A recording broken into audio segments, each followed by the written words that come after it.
everybody! Welcome to the List Critics 2. We're cutting a little close, but hey, February, short month.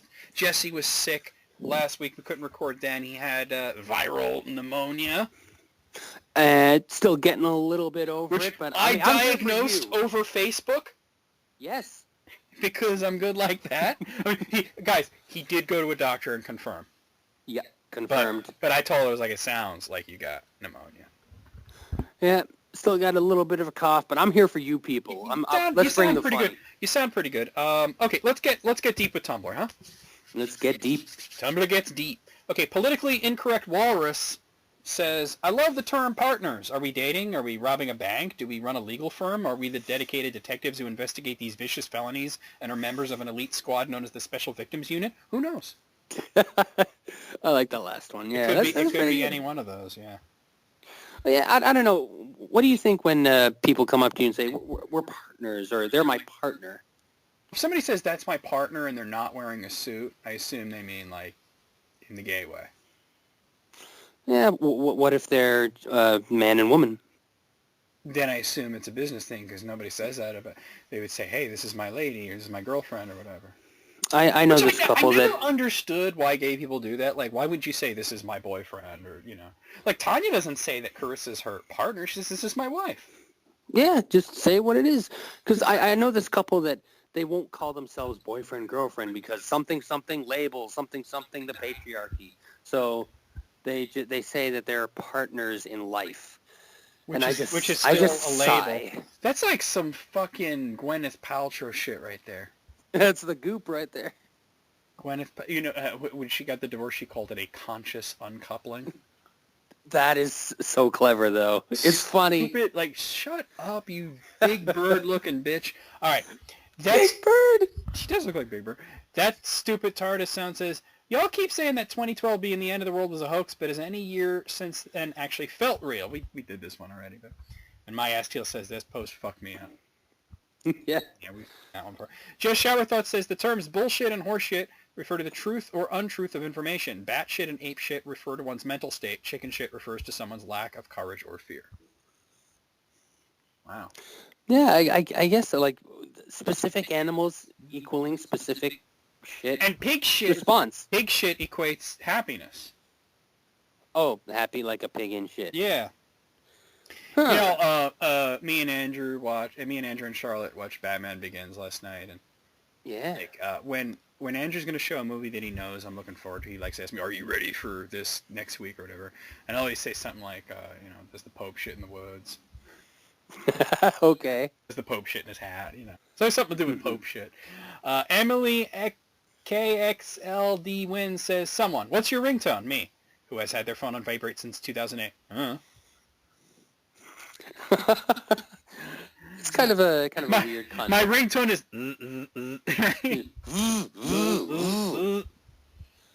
Earth Dad says, when you're the last one to get introduced to a group of people, and they have that thing from The Simpsons where Bart is like a rat, and who could forget Dear Rat Boy?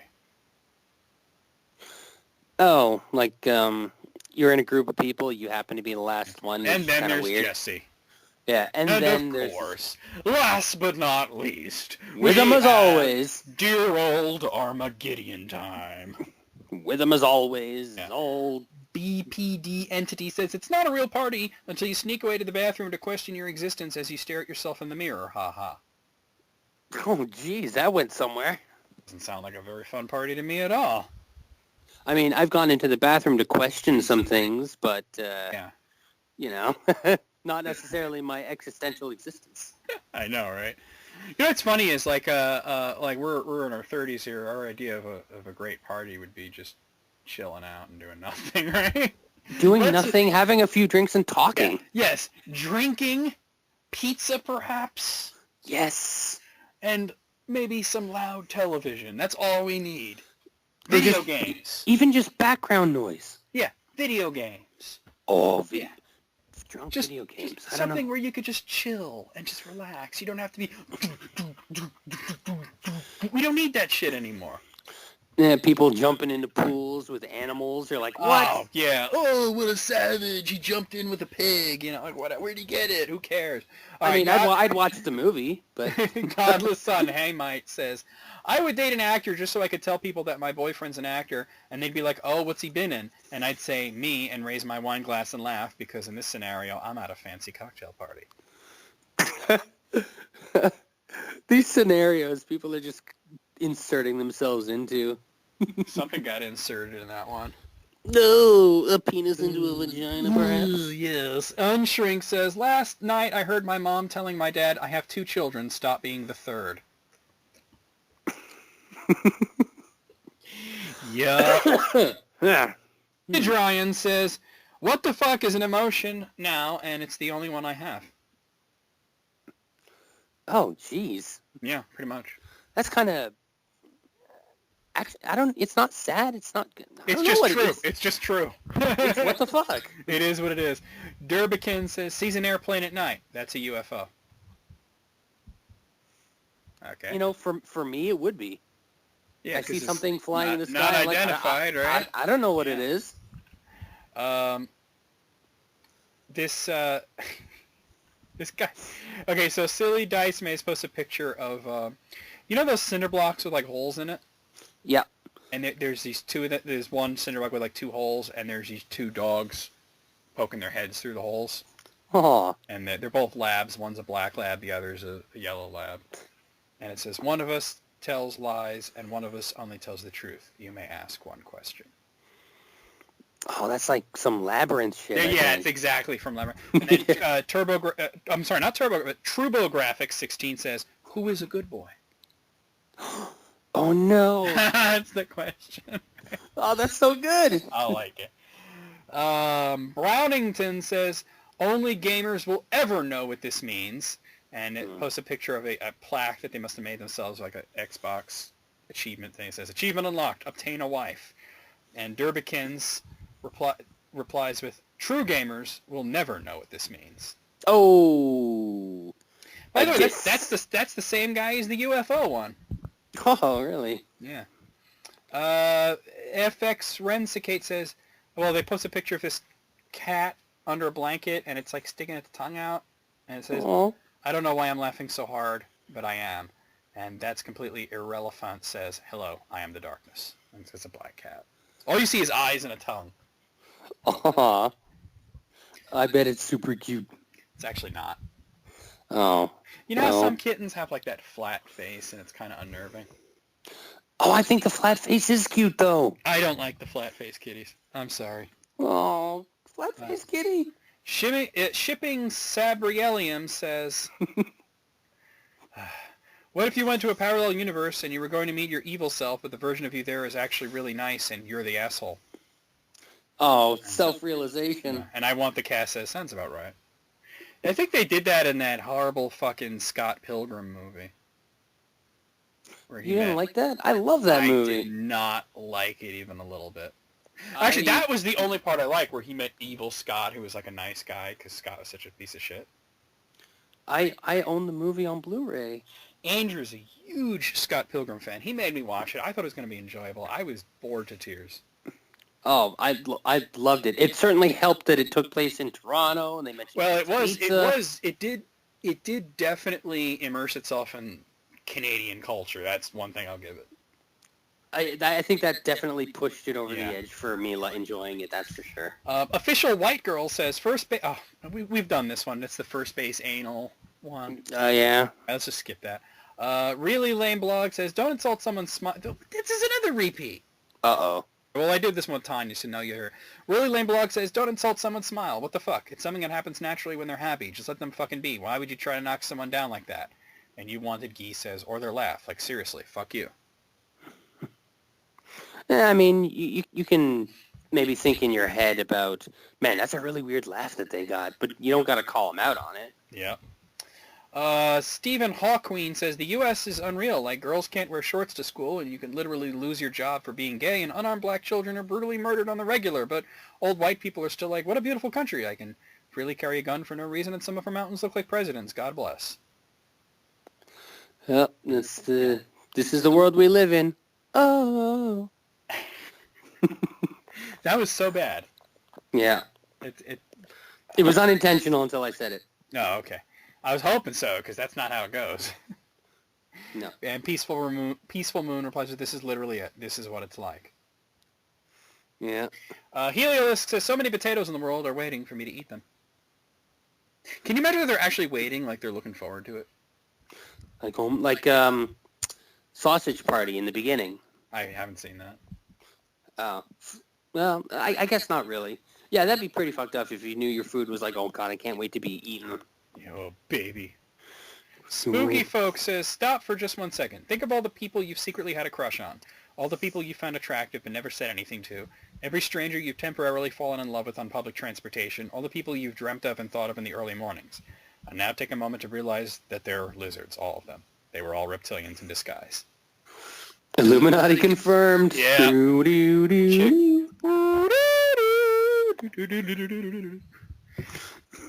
And finally, official United States says, reblog if you're tired of fake Sesame Street fans. That's another repeat. What? Fake Sesame Street fans? Well, you know those bitches that think they're all about Elmo, but they couldn't quote shit. I don't know. I'm trying. They just wear the shirt. Yeah. Yeah. It's like teenage girls wearing Nirvana shirts. Like, you weren't even alive. Shut up. I love Nirvana. Yeah, I love Nirvana. I play Super Mario Brothers. It's like, shut up, you weren't even alive for Nirvana. Fuck off, you know? No, I mean, I do think it's cool when kids are into cool music, but a lot of, like, you just see these teenage girls like, oh, man, I was into Nirvana when I was your age, and they're like, they're a band. Yeah, they're a band? I thought they were, made up. I thought it was like a brand of clothes. Yeah, just the happy face, you know? Yeah. Oh, yeah. Out of 21, so many of those were repeats. Holy shit. I'm going to give it a 10. I got to take off a lot of points. I'm going to give it a 10. I was going to give it a 15. Oh, wow. I was a little more considerate because maybe some of those some of those were done with Tanya, so they were new to you. Well, or I just forgotten them. That could be it, too. Pleaded Gene's 15 Twitter jokes. Everyone should read Bad Kyle at Kyle McDowell 86 says, her. I'm breaking up with you. Me. Is it because I say, uh-oh, SpaghettiOs when things go wrong? Her. Yeah. Me. Uh-oh, SpaghettiOs. I really like that. It specifies that you have to say it under your breath, so I had to do it just right. Shut up, Mike at Shut Up Mike In says, you learn something new every day. Yesterday I learned eating 29 Slim Jims gives me diarrhea. Today I learned eating 28 also gives me diarrhea.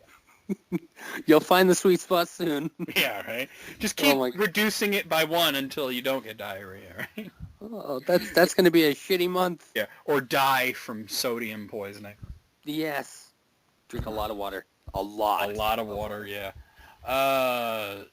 This is Derek at E. Dirk says, best seat in the house. It's a picture of a toilet that is between 2 urinals.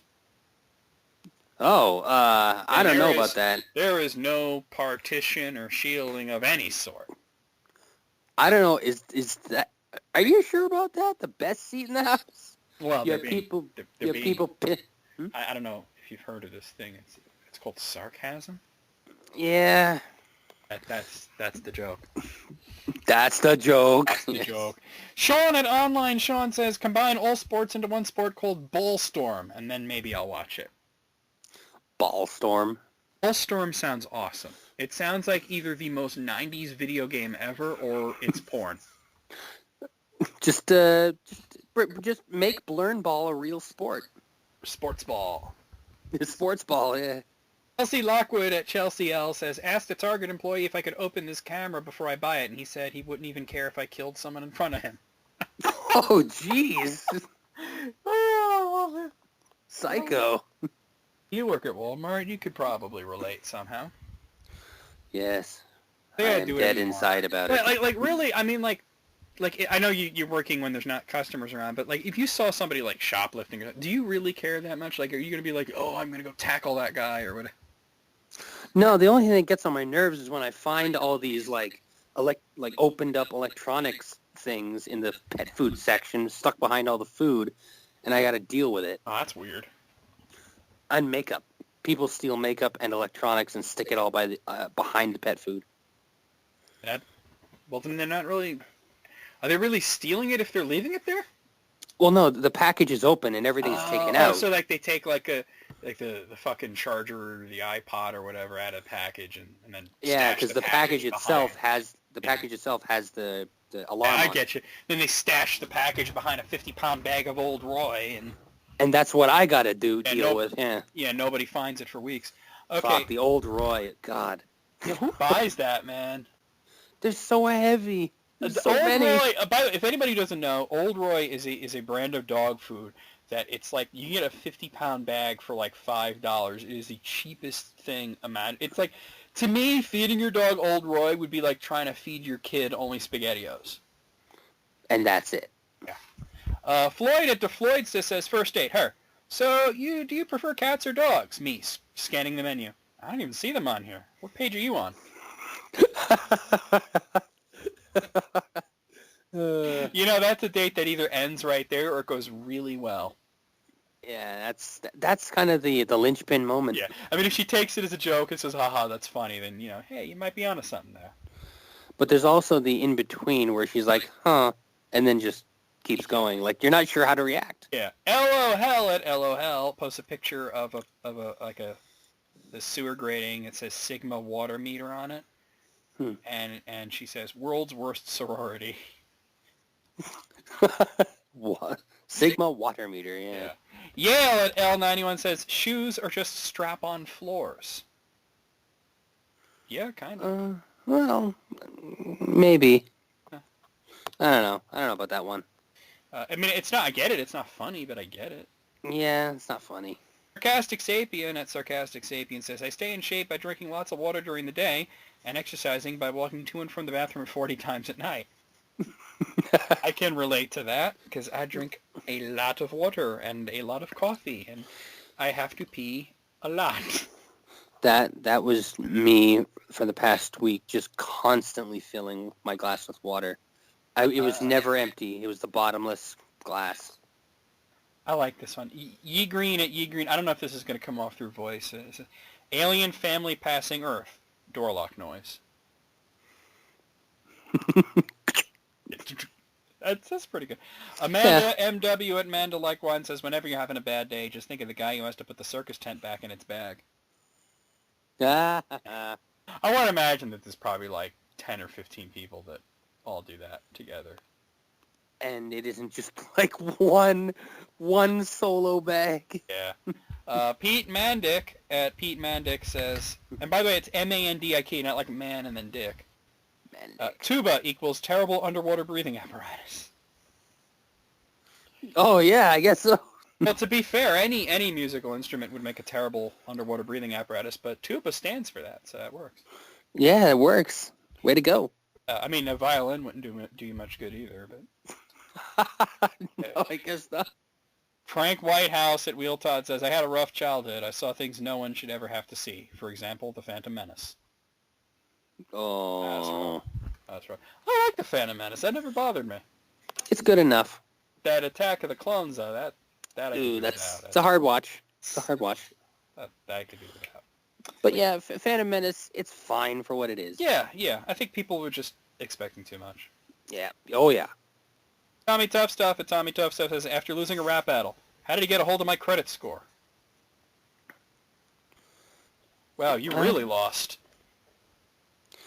What? Wait, I don't get it. He lost the rap battle and was wondering, the other person must have implemented his credit score into it. Oh, yeah, okay. All right. Village Fetish at Botandi says, swipe down on Tinder to send people straight to hell. Oh, jeez. I like that.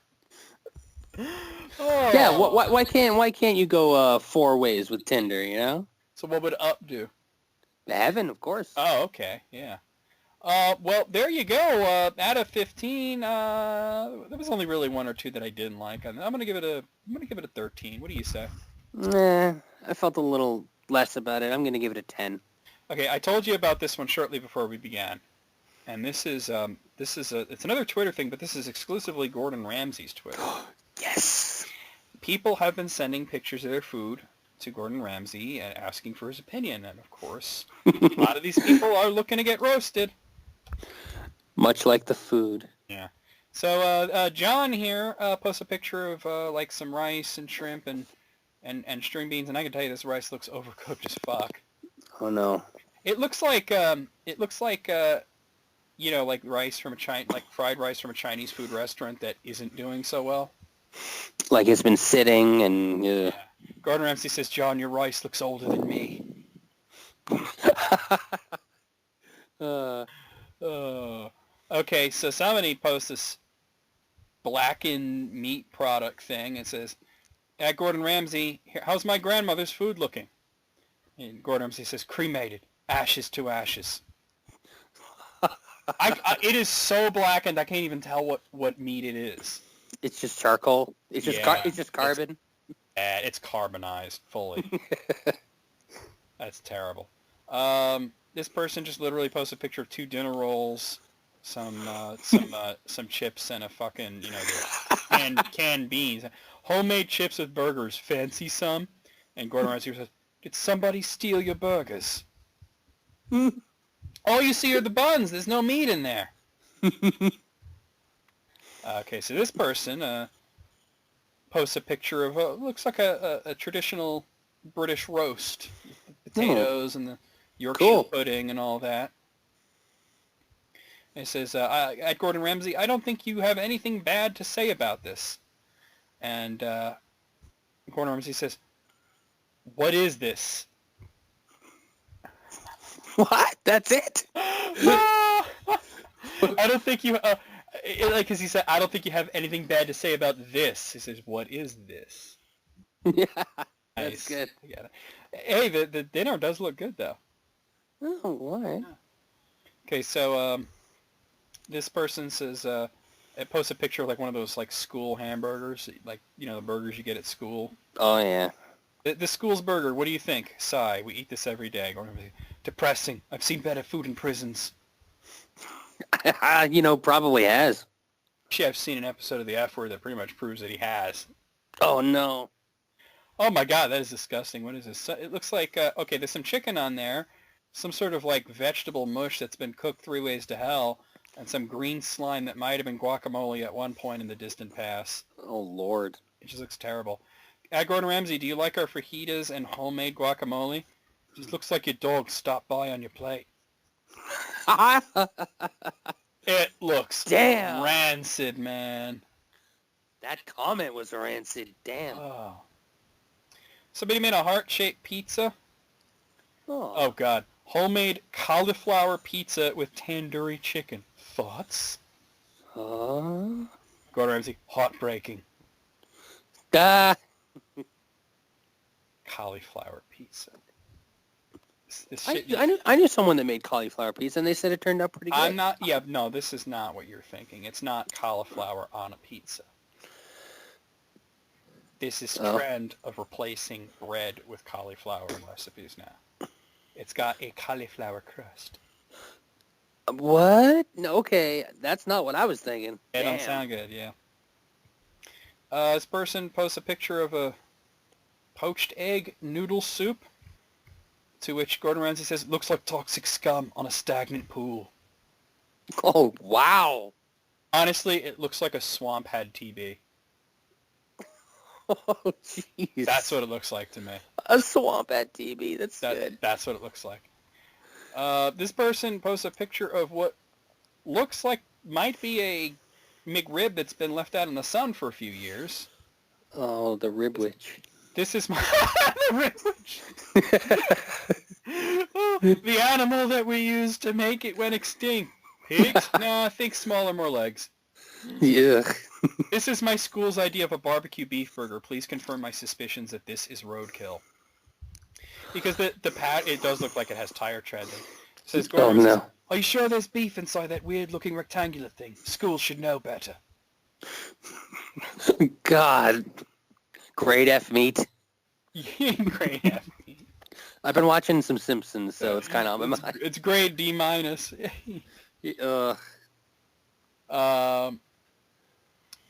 Dean Jason just posts this picture of what honestly looks like a plate of crumbled up popcorn to me. Oh, okay. At Gordon Ramsay, "This is how you cook scrambled eggs." Gordon Ramsay, "This is not how you cook scrambled eggs, Dean." I'm I'm sorry, man. That is not scrambled. That doesn't even look like eggs. More like scrambled porn. You know what? It looks more like scrambled porn than scrambled eggs. Holy shit. Yikes. It looks like they're trying to. It almost looks like it's a take on Huevos Rancheros, but like maybe a fast food version. It's deconstructed. Oh god, no! It's partially digested, is what it looks like. All right. This person said, "Would you like to try some of my penne arrabbiata?" That is not penne, you fucking donut. I could tell. Oh, let's see what Gordon says. P.S. Darren, that's called spaghetti. There you go. It is spaghetti. Penne is a shape of... God, don't talk to Gordon Ramsay if you don't know what you're talking about. I like penne. It's good. Okay, so this person made... add Gordon Ramsay, judge my Valentine's Day themed vegetarian sriracha taco I made, please. This is why I'm not a vegetarian. Oh, no. How does it look? Like prison food. Oh, God. All right. This is just another Valentine's Day. I made this cake today. It's just a pink heart with just frosting, no decorations. I made this cake today. What do you think? The tablecloth has mad decoration on it. Oh, man. Being savage. I mean, it could be a delicious cake, but cake's got to be pretty, too. Yeah, I mean, you got to give it a little bit of thought. Okay, wow. Another cake here, Kitty here. Hi, at Gordon Ramsay, what do you think of my cake I made? Thanks, hugs and kisses. Okay, well, to me it looks like the Leaning Tower of shit. Let's see what Gordon says. Did you drop it? I mean, it's crumbling. The icing is coming off of it. It's a mess. It does look like she dropped it. Oh, that's so sad. It might be delicious, but it I hope it tastes good. Okay, all right. This is John here. Rate the level of doneness on this steak from raw to piece of old shoe. That's steak? I literally thought it was bark. Oh, no. Well, let's see what Gordon says. Gandhi's flip-flops. Flip-flops? Do they look like flip-flops? Well, no, he's probably saying that's probably what it tastes like. Oh, in terms of texture and flavor. Pair of old Crocs. This person posts, how's my Scottish breakfast look? Gordon says, heart attack on a plate. Ooh. What is a Scottish breakfast? It's like eggs and black pudding and sausage and beans and Spam and all. It's just meat and meat and meat and more meat. Oh, boy. This person posts possibly the most boring... Oh, God. Okay. I'm going to read... First, I'm going to read what they say. What do you think about my chicken pot pie made from scratch? Okay. Not only is this obviously something he bought in a supermarket, but you could see the box in the background. It's that Banquet brand, you know, that you see? It comes in the little foil thing? Red box, yeah. It's, you bought it! Your box is in the background! You've been caught. Wow, this is a steak that looks like, to be honest, it looks like it came out of a fucking zombie from The Walking Dead. Oh, gross. Dead liver or something. What do you think of this steak? New battery for your smoke alarm. It is so overcooked that the bones are, like, white. Jeez. You bleached it. Yeah, they bleached the bone. Rate my presentation on these potato wedges. 8 dots of ketchup with avocado, weird, and fried potato wedges. Are you a student? Are you a student? Yeah, Maybe. That college student budget, right? You bet. Fry everything on the radiator. Yeah. At Gordon Ramsay, this was dessert after a great meal made by friends including salad, crab, and prawn appies and filet of lobster. What do you think? What's that weird squirt on your plate, Kelly? Weird squirt. Okay, well, to describe it, there's a milkshake and what looks like it might be a souffle and some kind of fondant, and then there's some red shit on the plate that honestly looks like there's a fucking squirt of ketchup on the plate. That's weird. Maybe it's supposed to be fish sauce or something. I don't know. Dippy sauce. Dessert? Fish sauce? Yeah. I don't know, man. Maybe it's raspberry or something. Yeah, maybe it's raspberry residue. At Gordon Ramsay, my boyfriend thinks he can win a season of Hell's Kitchen. Could you rate his food and make sure that his egg is properly cooked? Overcooked eggs with worms. No thanks. I don't know what it literally does look like worms. I don't know what it's supposed to be. Could be really, really overcooked onions or something. Just all curled up. Oh, God. This is somebody... It looks like an American's idea of poutine. Oh, no. What do you think, mate? Gordon Ramsay. I feel sick. Hmm. Like, literally somebody just, like, dumped beans, like canned beans on a plate and, like, mashed up, like, fries and mozzarella sticks into it. Oh, that's sad. That's so sad. I feel sick, too, looking at it. Ugh. I'm basic, so I made some cookies. How do they look? Basic. That's some basic bitch shit. Yep. Gordon Ramsay, rate my Buzz Lightyear cake, my good sir. I crave a different kind of buzz. Nah. By the way, you know what it looks like? What? The stuff of nightmares. Like a demonic Buzz face or something? Yeah, like rape face Buzz Lightyear. Oh, like really up close? Like, Yeah, with creepy grin, banana eyeball, 1,000-yard stare. Clenched fist. This is for some kid's third birthday. They're gonna have to go into therapy after this. Oh, no.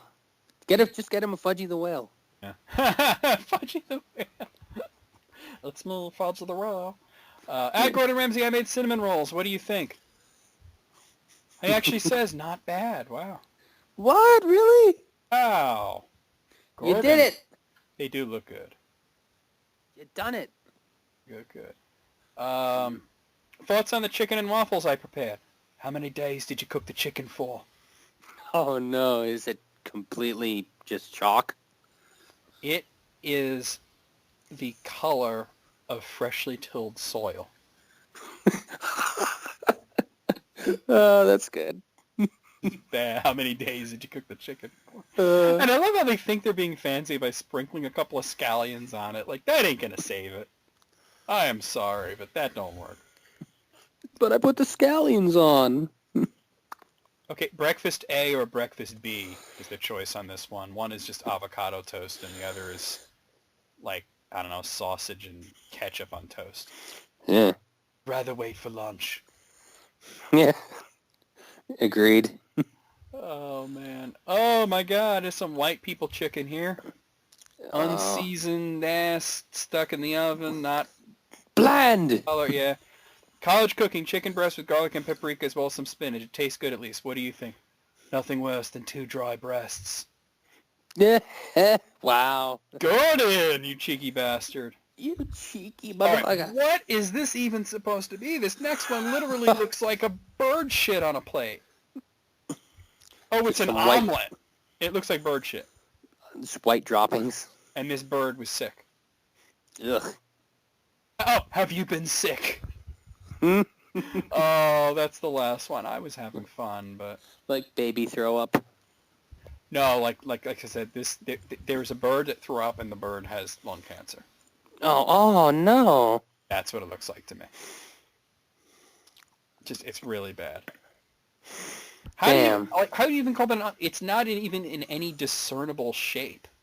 It's a splat. An actual blat. It's like the Nickelodeon Splat logo. Oh yeah.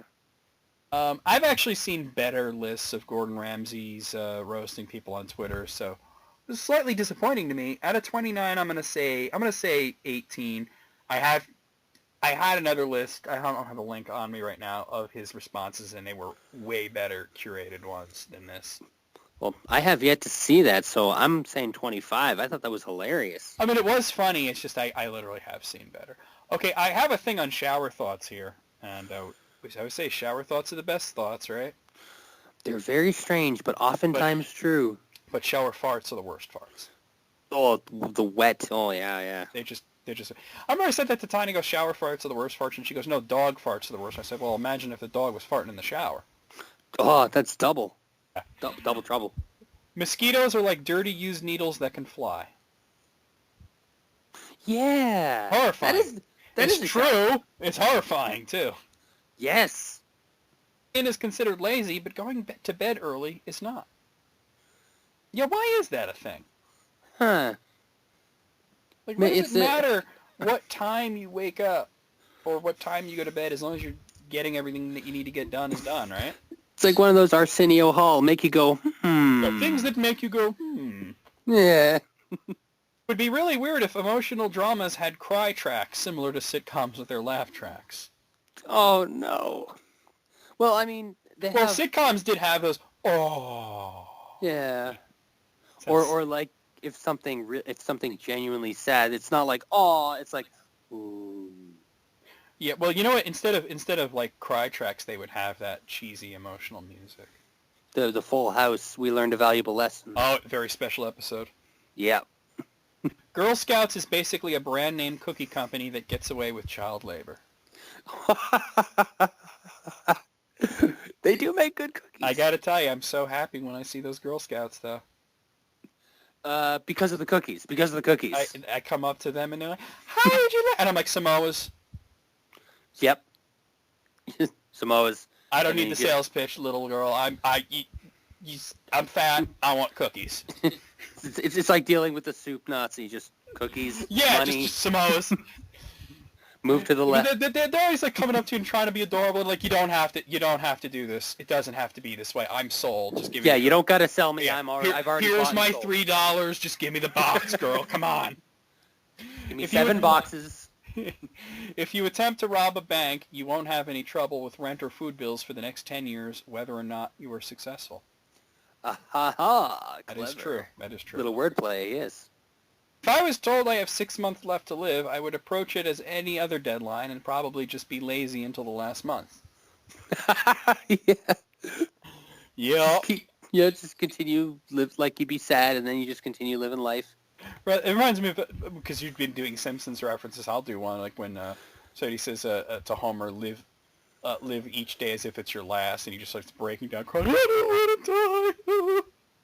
Yeah. Having anti-piracy messages on legitimately bought and legal DVDs is like lecturing a punctual classroom on attendance. Yeah, I guess so. It's like much, you don't have to remind me. I bought this. Yeah. Well, you know, but a lot of it. Well, you know what?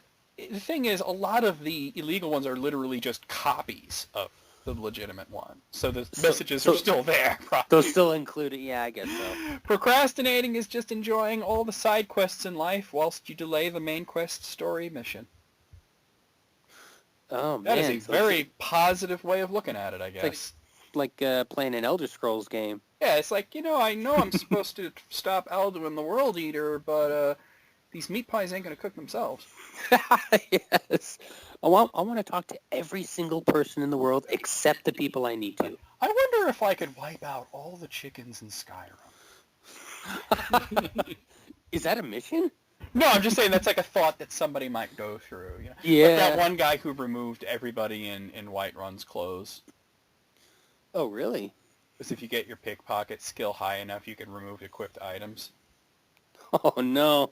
Andrew actually found that, and he hadn't yet played Skyrim, and he showed this to me, like all these pictures and videos of everybody in Whiterun running around naked, like, or as naked as Skyrim gets, Yeah. And he's like, "What the fuck is this?" And I said, "Yeah, in Skyrim, if you're good enough of a pickpocket, people won't notice that you're undressing them." Not only with your eyes, but with your hands. Yeah, and then I made a Sean joke, which most people listening don't know who Sean is, but you kind of do, so I'll just tell you. Yeah. That, Sean would do that, except he'd be at Riften at the orphanage. Oh, no. Dirty. Because we don't like him. Now that I'm older, I realize the joke isn't that Squidward hates his job, but that SpongeBob loves it.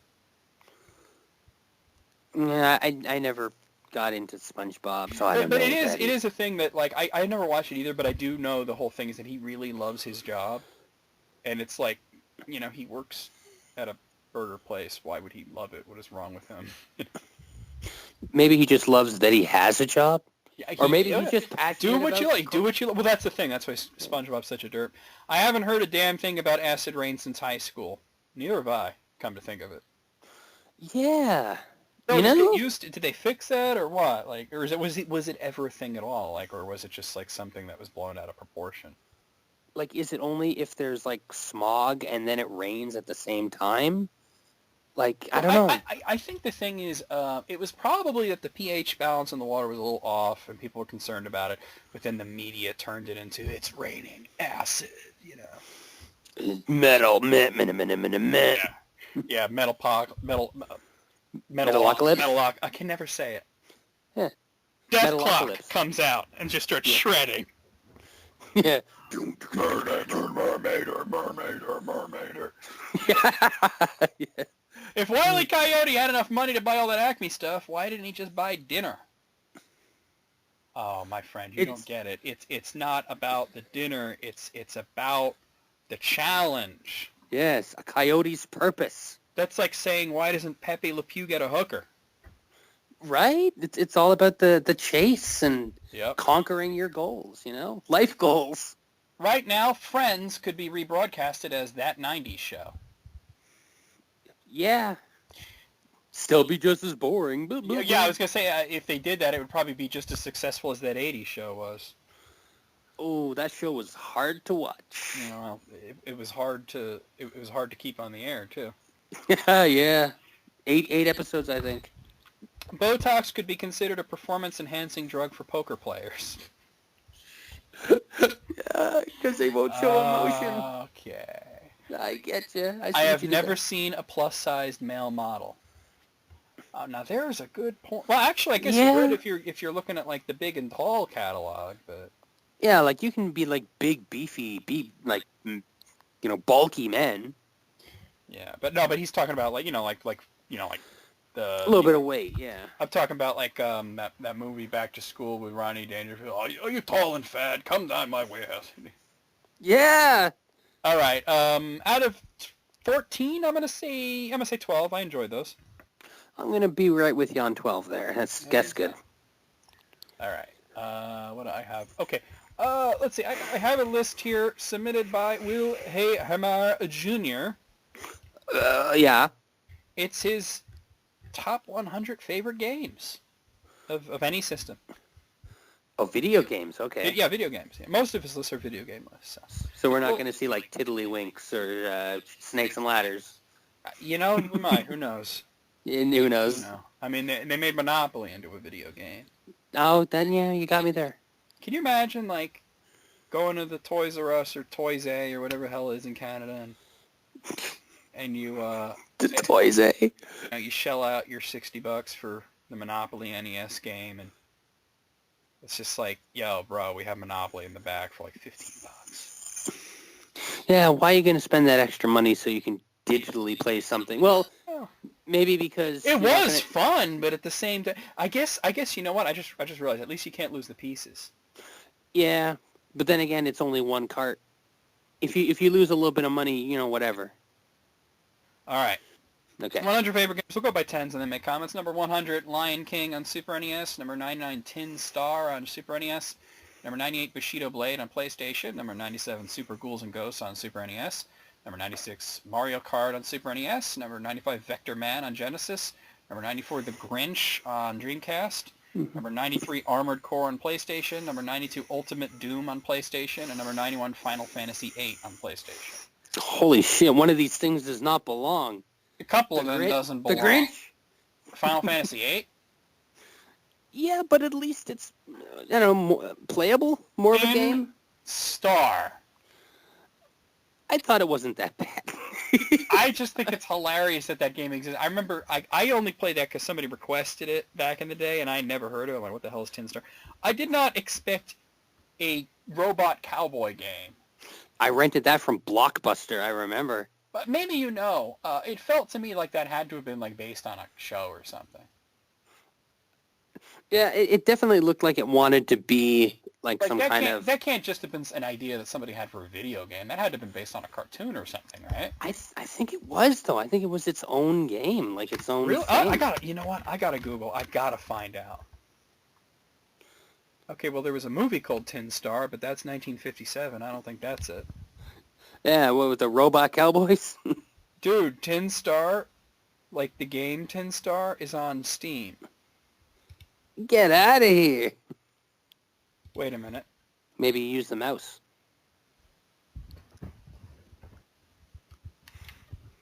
This isn't even the same game. It's Ride Out into the Old West as a U.S. Marshal in the biggest interactive novel ever made. What? Interactive novel? Well, It's got good reviews, but holy shit, why does that exist? that's weird, man. I guess it wasn't a cartoon because everything I'm finding is about like a movie from 1957 with Henry Fonda. Or... Hmm. Wow. Oh, well, Okay. it's its own thing, I guess it is its own thing. and he likes it.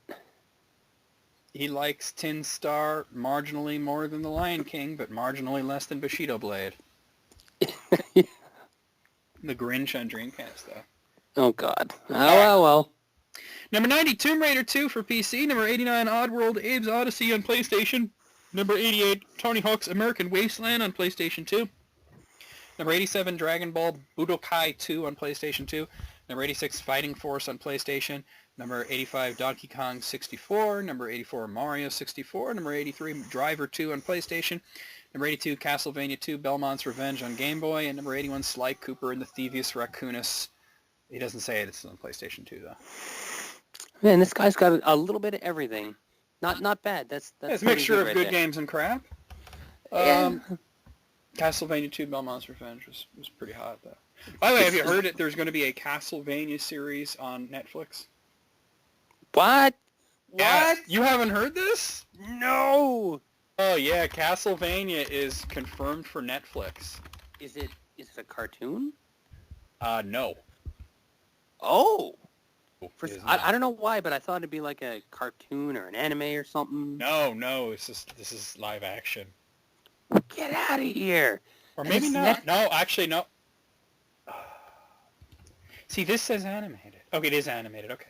But you know who's making it? Okay. You know who's making Who? it? Adi Shankar, Who's that? the guy that did Dread. Oh, really? Yeah. So, oh And The man. Gray. Now, do you know anything about the plot? No. Okay. Like if it's Simon Belmont, if it's one of the other Belmonts. I have no idea. Well, it's Netflix, so there's hope. Yeah, I mean, I've watched numerous Netflix, original series, and so far I've enjoyed them all. So Yeah. Well, but as for Belmont's Revenge, it's definitely superior to the Says Castlevania it will Adventure. it will be a Belmont character in the show, but it will not be an established case. It's going to be a new Belmont character. Boris Belmont. Boris Belmont. I like it. Yes. Name's Chad Belmont. Chad Belmont. I got a Chad whip. Belmont. I don't really do anything with it, but it's cool. Number 80 is Need for Speed Pro Street on Xbox 360. Number 79, Resident Evil 2 on N64. Number 78, Spider-Man 2 Enter Electro on PlayStation. Number 77, Madden 2003 on PlayStation 2. Number 76, Jersey Devil for PlayStation. Number 75, Reloaded for PlayStation. Number 74, what are you doing? What? You doing? Nothing. Darth Vader breathing exercises over there? Oh, sorry. It's my lungs. Keep Wow, going. Steel Rain on PlayStation. Number 73, Jack and Daxter Precursor Legacy on PlayStation 2. Number 72, Ninja Shadow of Darkness on PlayStation. And number 71, Kirby 64. Oh, Crystal Shards. It's a good one. Good game. GG. Spider-Man 2 Enter Electro is bad. Is that just on regular PlayStation? Yeah. Remember the Spider-Man game that was it was on PlayStation and N64 and Dreamcast, and it was like a pretty decent game? Yeah, it's just called Spider-Man, right? Just straight up Spider-Man. This It was good. This was the sequel. It was not good. I don't think I tried that one, actually. No, I bought it expecting it to be as good as the first one, which I had on Dreamcast. It didn't come out on Dreamcast or Nintendo 64. It only came out on PlayStation. I bought it. It was bad. Every time someone brings up the Dreamcast, I feel so wistful.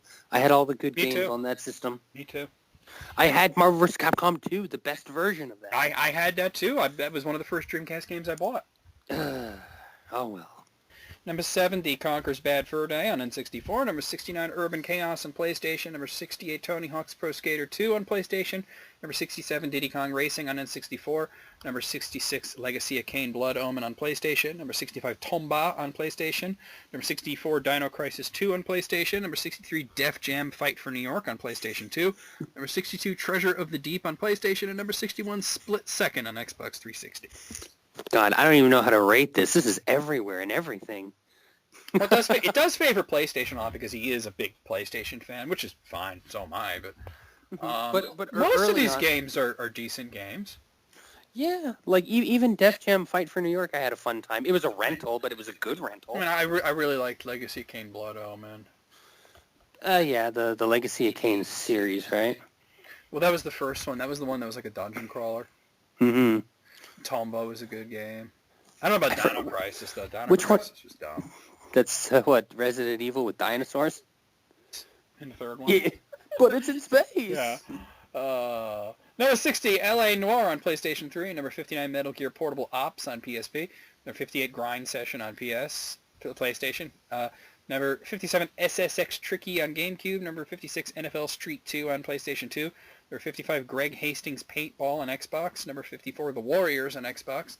Number 53, Monster Rancher on PlayStation. Number 52, Gran Turismo on PlayStation. And number 51, Tourist Trophy on PlayStation 2. Getting a little more sprinkle of sports in here. What is Tourist Trophy? Sounds Sounds like a sports game, but what sport? Maybe game hunting? I'm looking into. No, it's like motorcycle racing. Oh, okay. It's a motocross game. I don't know why it's called Tourist Trophy, but like a Dave Mirra style? No, it's racing. Oh, okay. It's like literally like a racing game with motorcycles. Fair enough. Excitebike 64. You know what the most yeah, pretty much. You know what the most memorable thing about SSX Tricky was? The fucking commercial for it. I don't remember it. Well, maybe you could refresh. Run DMC's song, It's Tricky. Aha! It's tricky to rocko, run to rocko, run, that's right on time, that's right, it's tricky. It's a good song. Yep. Number 50, Ribbit King on GameCube. Number 49, Legend of Dragoon on PlayStation. Number 48, Darkstone on PlayStation. Number 47, Halo 3 on Xbox 360.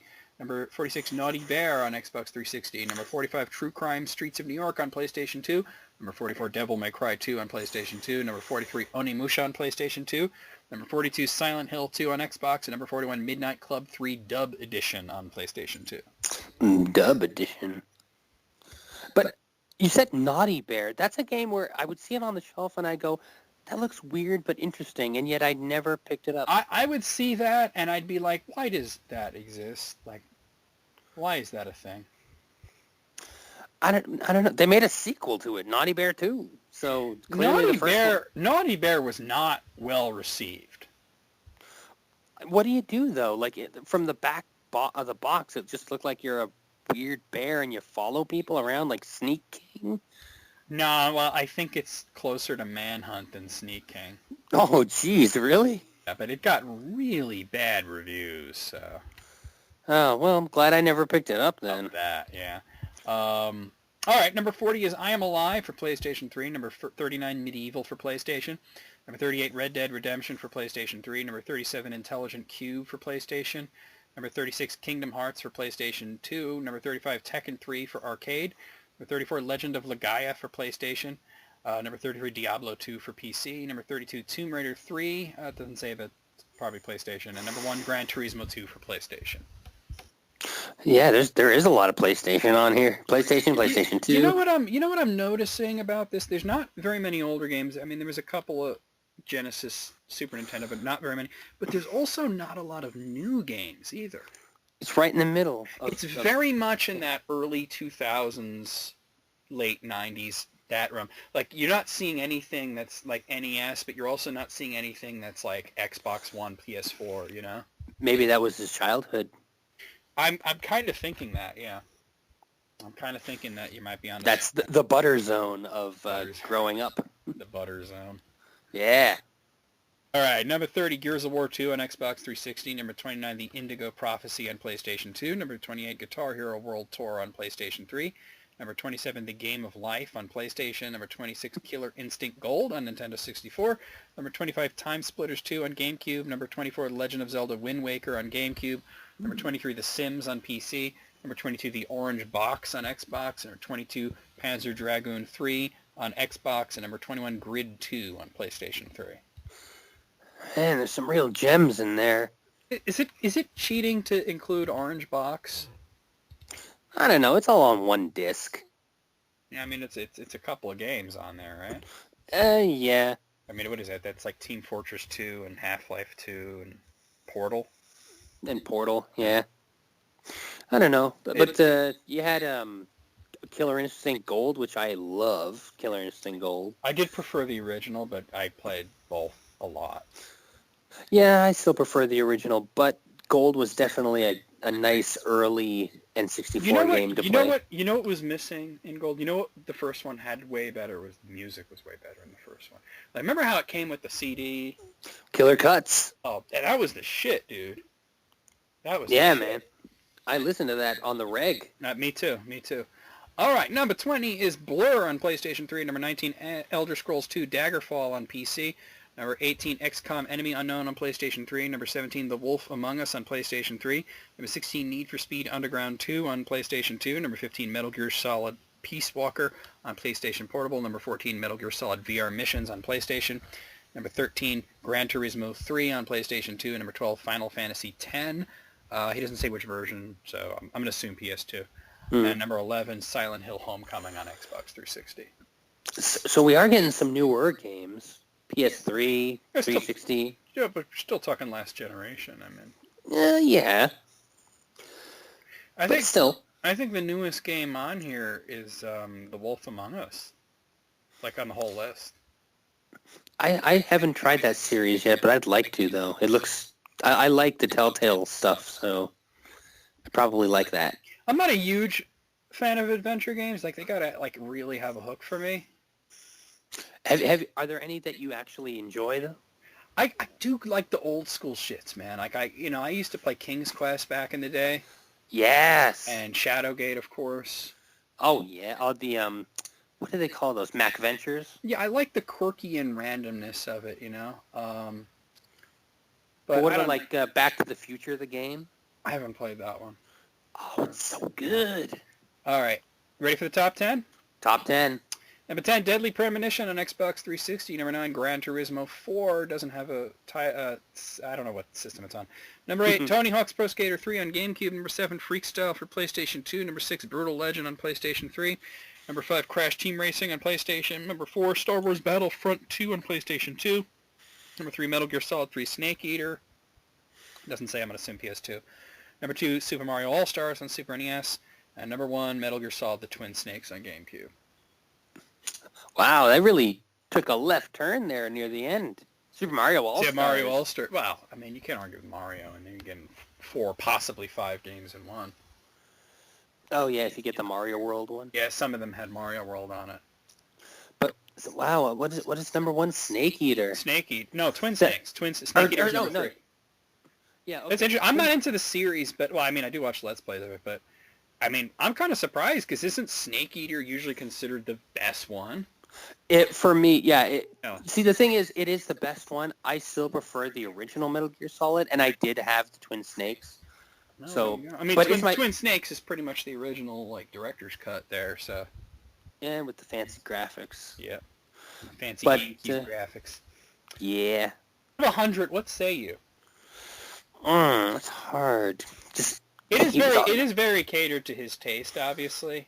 Mm-hmm. But I just want to say personally that while there's some things on here that I'm not into, there's nothing like offensively bad on here.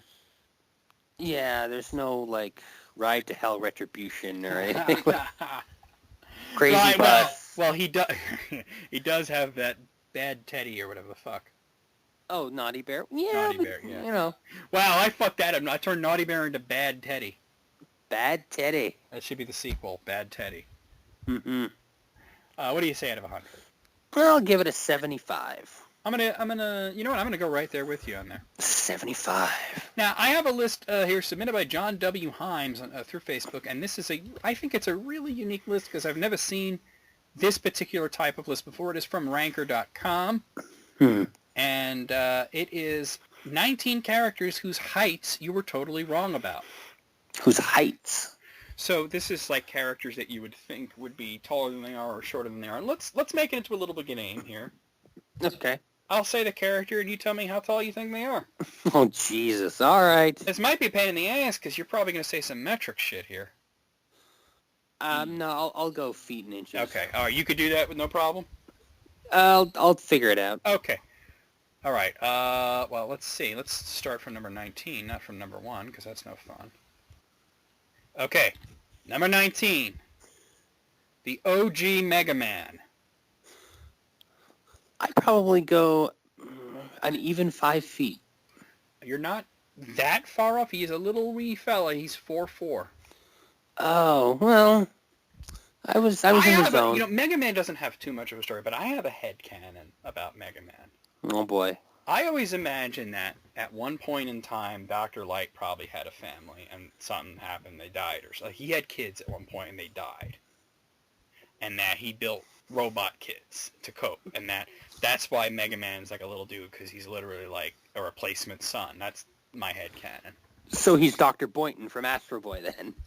Hey, look, it's obvious to draw those parallels. Yeah. It's not exactly subtle. Or Dr. Tenma, whichever series you watch. Yeah. Number 18. This is from Lord of the Rings, the Balrog. Oh, okay. Well,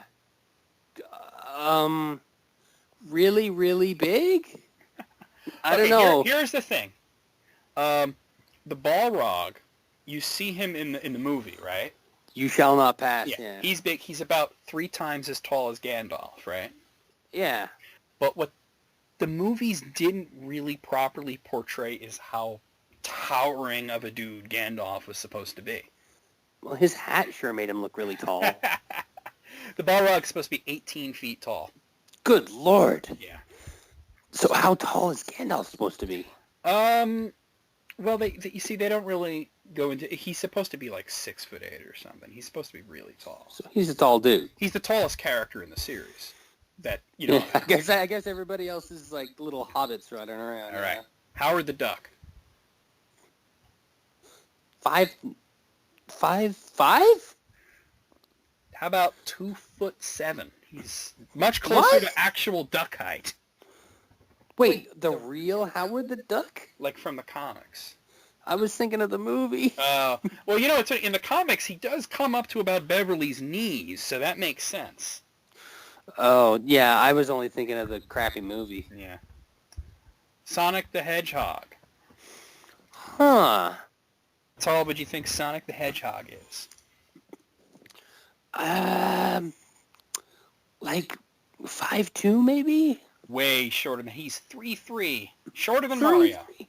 Yep. Really? Yep. I just assumed that they were of maybe similar height. They're going by Smash Brothers on this. Oh, okay. Yeah, okay. Although, to be honest, Smash Brothers fudges it a bit because Olimar is supposed to be only like an inch tall in the Pikmin games. Really? If you think about it, you're getting these like grass guys to carry like batteries and pennies and shit. I thought they were just, differently shaped on that world or differently That world is proportioned. Earth. Oh, really? Oh, I don't know. Yeah. Oh. That's why you see like bottle caps and shit. Yeah, it just goes to show how much Pikmin I've played in my life. Number 15, going for Street Fighter, Sagat. Now, Sagat, I mean, he's tall, but how tall is tall? Yeah, he is a tall dude. He is He's lurching. He's a big, lurching lurch of a man. I'll just say 7 feet. You're close, 7'4". Okay. Yeah, you're very close on that one. Because when he stands up, he's like Like when he goes tiger, like it goes over your head practically. Okay, this is, do you watch Game of Thrones? Because I do not. No, not really. Hodor. I mean, you know the character probably just from memes. Yeah, that's all he Hodor. says. Yeah, I mean, how tall do you think Hodor is? I mean, just I guess based on the actor or whatever. I don't know. Set like he looks tall. Like they make him. I think they make him out to He's be a tall. big hulking guy. Yeah. So like 6'9", 6'10". I have no idea how tall the actor is, but in the books, according to this, he's described as being 6'11". Oh, I was close. Yeah, very close. You almost nailed that one. Yeah, damn. Okay, Kirby. 3 feet. It says less than a foot tall. Oh, well, shit. Okay. And that's why, once again, you can't really go by Smash Brothers. Yeah, because that's what I was trying to, parse out there. Yeah, you can't really go by that. But I guess when he sucks stuff up, he looks bigger than... Yeah. The Thing! Oh! From the Fantastic Four. Fantastic Four. Yeah. Oh, but there's so many variations. Well, comic book. According to, comic books. Comic book, not any of the movies or anything like that. Like, I'll go tall, like 7'4". Okay, here's the thing. He's only 6 feet tall. He's just a normal dude with rocky skin. Oh, I thought he was, like, bigger. He's bulky, but he's not any taller than he was before he was the Thing. Oh, okay. Well, there you go. Okay. Wreck-It Ralph. I'm going to wreck it. Wreck-It Ralph. Now, if you've seen the movie, you've seen him standing next to a whole bunch of familiar video game characters, but how tall do you think damn, Wreck-It Ralph is? Like an even 6 feet? How about an even 9 feet? Oh, shit. Yeah. I was trying to think of him in, like, the room with all those bad guys. But he was sitting down. But think about those bad guys, like Bowser was sitting there, but like how wildly different is Bowser's height from game to game?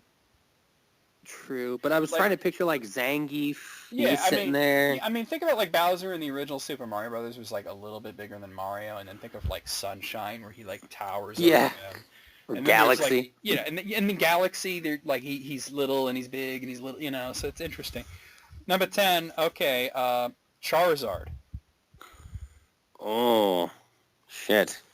Now, once again, you might not want to go by Super Smash Brothers on this one. Yeah, I'm trying to think. Well, I never really watched the cartoon. Charizard. And I know in the Pokédex Can I just say, as a Pokemon fan, fuck the cartoon.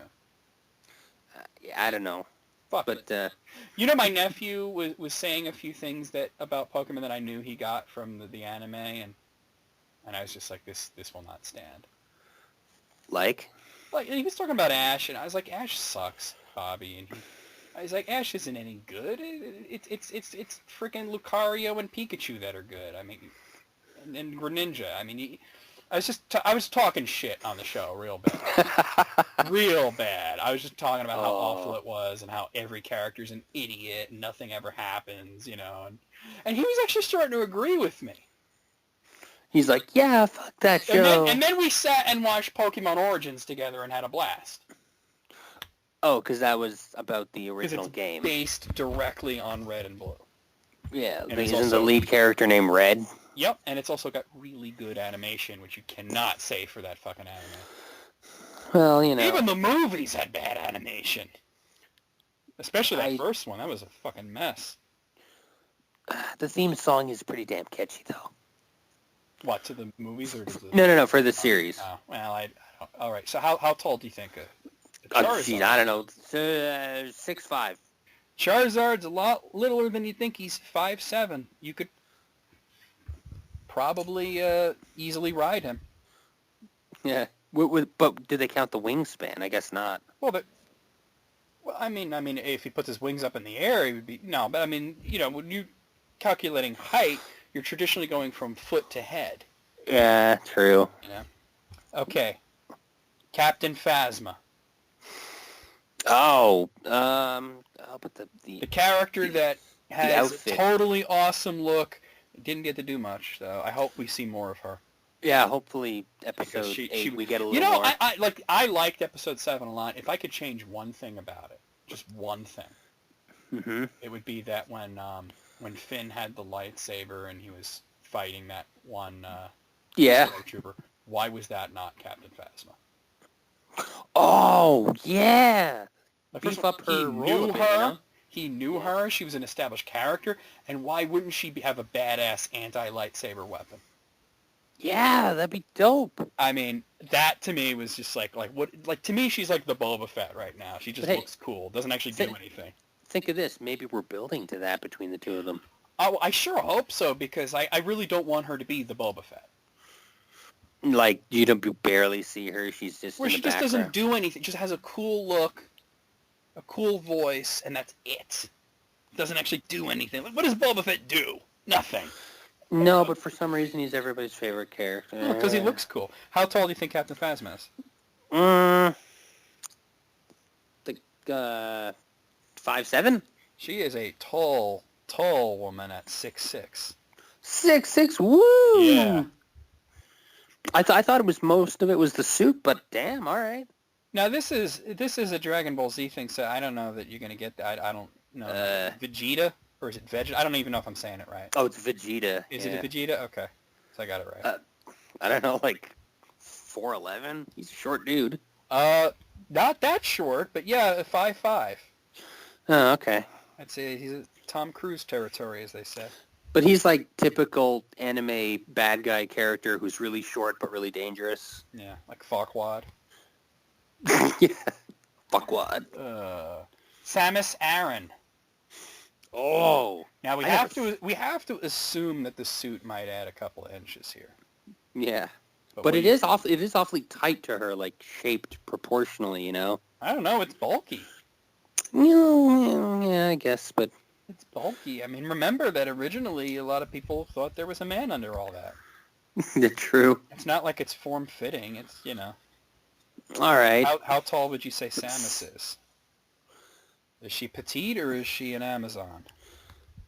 I'm going to say she's probably taller than me, so I'll go 5'10". She's 6'3". Damn! She is taller than you. By much. Yes. Taller than me as well. Okay, now this is a really, really tenacious one. Well, not that Bowser, because like I just said, Bowser's height has varied wildly. Yeah, which Bowser are we talking here, So you know? they are going by Super Smash Brothers. So he's really big in that. That's not the Like- biggest he's been, though. No. Like, Still I don't big. think he's ever been bigger. I mean, yeah, not counting Galaxy 2 where he had an enchantment put on him. Yeah. I think the biggest we've ever seen Bowser was Sunshine.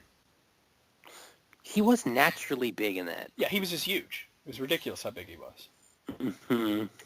But for Smash, I don't know, 9 feet? He is big. You're not far off at all. 8'7".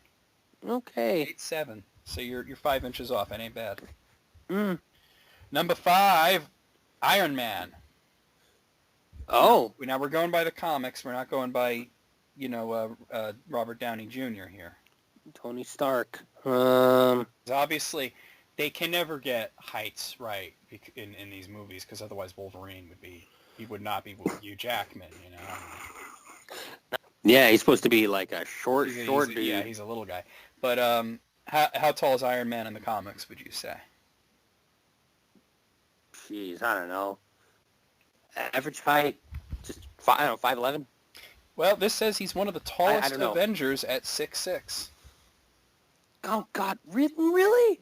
I wouldn't say he's the tallest, but Thor probably still towers over him. But yeah, he's 6'6". I don't see. The problem is, all I see is Robert Downey Jr. I have blinders. Yeah, on who's for an Robert Downey average Jr. height guy. All right, the Juggernaut. I'm the Juggernaut, bitch. I'm a Juggernaut, bitch. I was singing a song about the Juggernaut and bitch the other day. Yeah. I actually recorded a little bit of that and texted it to Andrew. Let me see if I can play that. I was just saying, I'm the Juggernaut, bitch, and something about your mother being a whore or something like that. Ouch. Let me find it. Oh man, I sent him shit all the. Is this it? 15? This says 15 seconds. This might be it.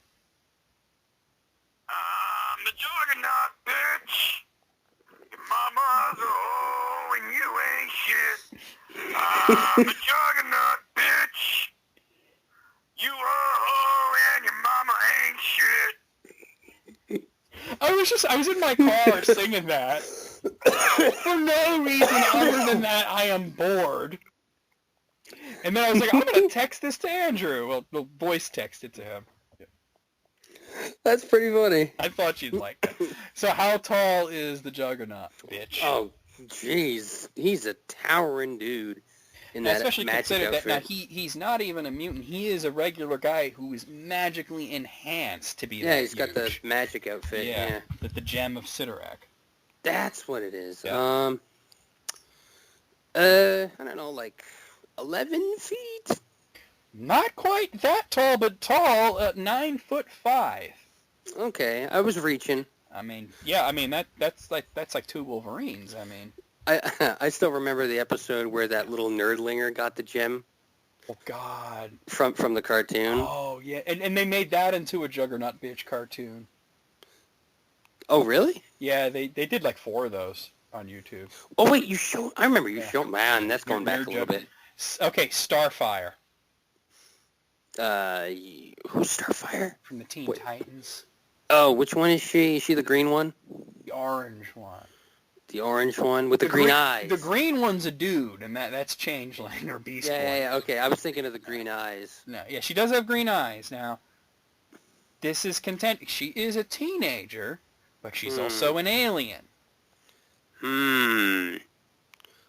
I don't know. I'll go 5'5". About 6'4". Ooh, I was way I mean, off. she's got the supermodel looks and the supermodel height, too. I guess. I don't know. She is an alien. They make them big on her planet. I only seen the You- parts of the cartoon. If you like big girls, go to that planet. Hey, You now. got him there. Okay, Colossus from the X-Men. Now, I mean, we're going by the comic because if you were going to go by movies, that kind of varies as well. Because he was like normal. Well, he was tall, but normal tall in Last Stand, and then in Deadpool he was huge. But we're going by the comics. God, I don't know what he's like in the comics at all. So, All right. Well, I'm going to give you a little bit of advice here, a little hint here. He doesn't get bigger when he turns metal. oh, He's huge already. so like 6'4"? Still kind of, He's 7'5". even when he's a normal dude? And when in his very first appearance, Professor X went to Russia to recruit him, and he was pulling a plow like just by himself. Like without the metal stuff? Like he was, like you'd normally get a horse or something to pull a plow. He was pulling it. But he was just like, he wasn't all metallic? Oh, he was, but I'm just saying that like it doesn't just take strength; it also takes bulk to do something like that. You Yeah, need I guess momentum, so. You know. Damn. Yeah. And number 1, I mean, we had to have him on here, Wolverine. You know he's short, but how short is short? And even 5 feet? Oh, actually a little taller than that. He's 5'3". Oh, Very close on some of these. I found this to be interesting. yeah. What do you say out of 19? A strange arbitrary number, but 19. I don't know. Some of these I wasn't all that familiar with, so... Wait, hold on a second. Who on here weren't you familiar with? No, I mean, height-wise. I mean, other, like, okay. I wouldn't give like it a other than thought. like Vegeta. I mean, these are pretty popular. Well, Vegeta's popular character. He's insanely the only popular. the only 2 on here that I would say I'm not familiar with, that guy and Hodor. Howard the Duck goes way off, just because some of them are based on Because the you were thinking of the comics. movie, not like in the comics. He's more like duck size, you know, Yeah, I don't know. like Rocket Raccoon, you know. I'll say 16. 16. I'm gonna say 17. Okay. Now, while we're on Ranker, since I'm here, The Rancor. Oh God, I have. They have a listing, and this is very simple. Top Marvel Comics superheroes. Oh, shit. Now, it's 100. Whoa. 100. So we'll go by tens. Now, Who do you think is who is the number one Marvel Comics superhero? Now, I haven't looked at it, so I don't know. I'm going to make a guess as well. What do you think? Wolverine, that's the easy one, right? I got to think it's got to be Captain America or Spider-Man. Really? Oh, I gotta think I guess. But how recent is this list? Well, the ranker is consistently updated because people can vote things up or down, and they change on the list depending on upvotes and downvotes. Oh shit! Well, I don't know. It is a living list. Yeah, But I maybe. actually think that Captain America and Spider-Man, and you mentioned Wolverine. That's probably the top three right there. Iron Man will be in there somewhere. Yeah, definitely Iron Man. Yeah. You know, it's all thanks to the movies. Some of them are. I mean, some of these characters, 100 of them, some of them probably haven't been in movies. So we'll see. All right, starting at number 100, we'll go by tens. Number 100, the Green Goblin. There was a Green Goblin that was a hero. Number 99, Warpath. Number 98, Blink. Number 97, Domino. Number 96, Wonder Man. Number 95, Dazzler. Number 94, Magic. Number 93, Drax the Destroyer. Number 92, Cannonball. Number 91, Spider-Gwen. No. Dazzler, the one nobody ever picked in the X-Men God. game. If there was five people playing the game, the one open spot was Dazzler. Now, I think out of these 10, only 2 of them have been in movies. Yeah, I'm not counting Green Goblin. Drax and Blink. Which one was Blink? The teleport chick from X-Men: Days of Future Past. Like, she made the portals. Oh, okay. She was cool. She was cool. I really liked her in the comics. It was cool to see her in the even if it was just a really minor role and she was just there to look cool. I don't think Blink had any lines. See, that's something you could pick up on, but I was like, okay. Like there were a couple of characters like Blink and Sunspot and Bishop that didn't have any lines. They were just there to look cool in the future scenes. And you'd think Bishop would get a bit of a beefier role in Days of Future Past. Well, I guess, yeah, because, well, actually, no, he came after Days of Future Past in the comics, but he was from the future, so. Yeah. Okay, number 90 is Sabretooth, number 89, Longshot, number 88, the new Ultimate Spider-Man, number 87, Valkyrie, number 86, Odin, number 85, Pepper Potts, number 84, Hawkeye, number 83, Firestar, number 82, Adam Warlock, and number 81, the Juggernaut, bitch! Yeah. Why is Pepper Potts on there? What does she, do? She's currently Iron Man. What? How? Marvel Comics, man. Well, all right. See, you're going to know way more about this shit than I am, because this is a lot of comics shit, and I only know the movies, the cartoons. Yeah, right now Hawkeye's a chick, too, so. No, Hawk Girl? Oh, wait, I'm thinking Hawkman, Hawk. Hawkeye, the bow and arrow guy. Bow and arrow, yeah. Yeah, well, the current Hawkeye's a chick. Well, whatever. Longshot is lame. Can I just point that out? Who's Longshot? He was in the X-Men in the 90s. His power is he has really good luck. Oh, like a long shot. Oh, yeah. Yeah, Right. maybe he should just play the lottery and then live out your life, man. By the way, is Adam Warlock going to be in the Marvel Cinematic Universe? Because we're coming up on Infinity War, and that would make a whole lot of sense.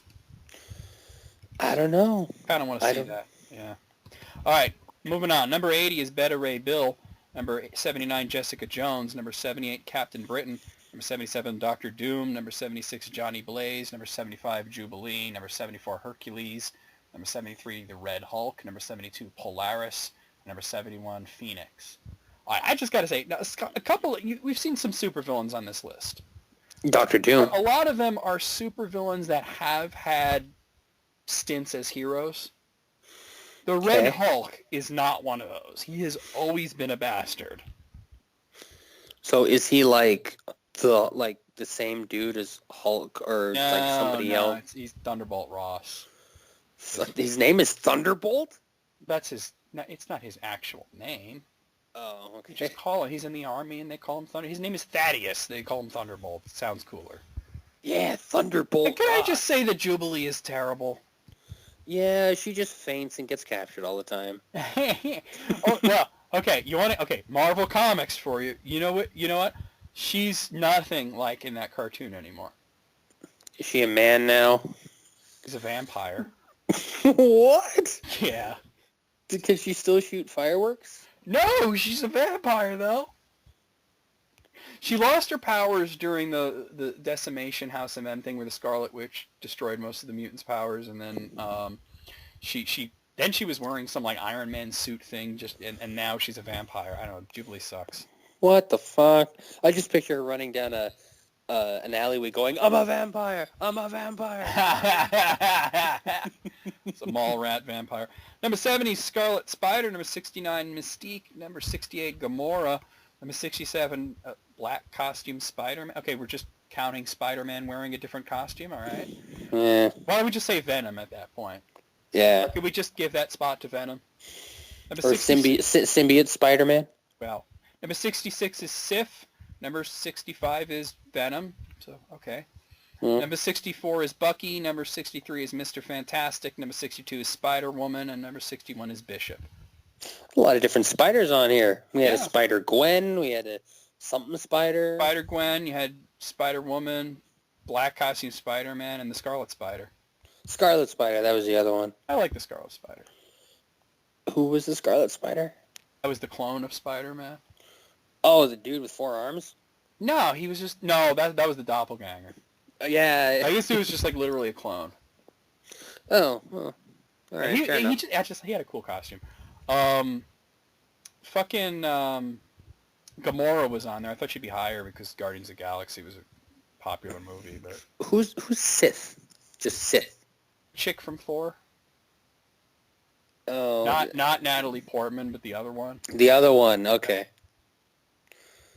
All right, Alright. fair enough. Number I don't know. 60 is Captain Marvel, the male Captain Marvel, Yeah. one that died. Number 59 is the Black Cat. Number 58 is Elektra. Number 57 is Havok. Number 56 is Angel. Number 55 is Wasp. Number 54 is Black Bolt. Number 53 is Nova, the male Nova. Number 52 is Prince Namor, and number 51 is Scott Lang. That's Ant-Man. Yeah, Scott Lang. I recognize that name. Yep. The movie probably bumped him up a little bit. Oh, probably, yeah. I mean, there's been like 3 different guys that were Ant-Man, but he was probably the coolest one. Yeah, wasn't there one that was a super asshole in the comics? The Irredeemable Ant-Man. Yeah. That was a good comic, though. I talk shit about Marvel Comics a lot, but that was good. Can I just say the Black Cat sucks? What are her... She doesn't really have powers, does she? You can't just take Catwoman and put a fucking platinum blonde wig on her and call her the Black Cat.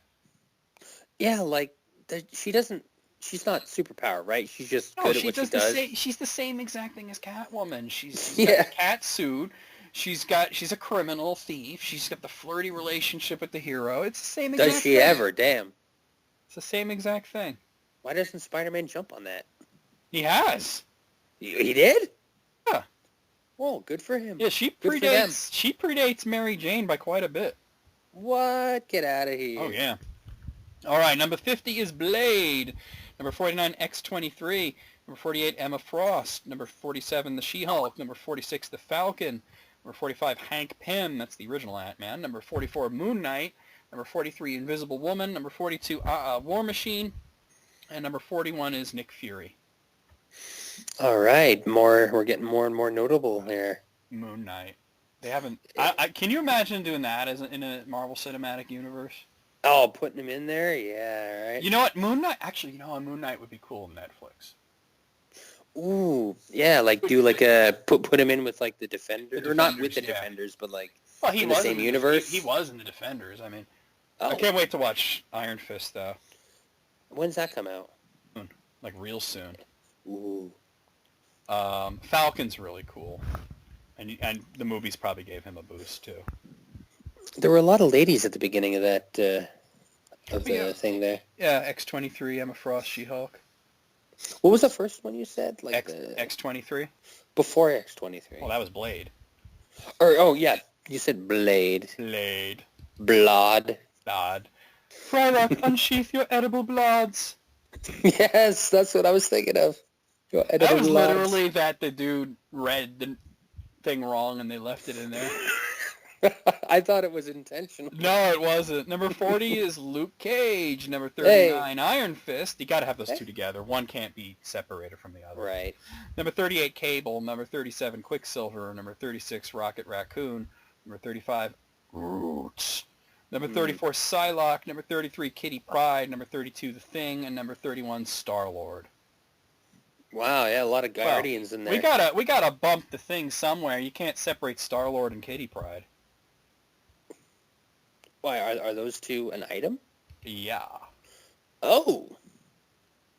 Cool. Wait, Kitty Pryde, she can go through walls, right? Yeah, she's a chick that walks through walls. Pride of the X-Men. Yep. She was with Colossus, but Oh, I dang.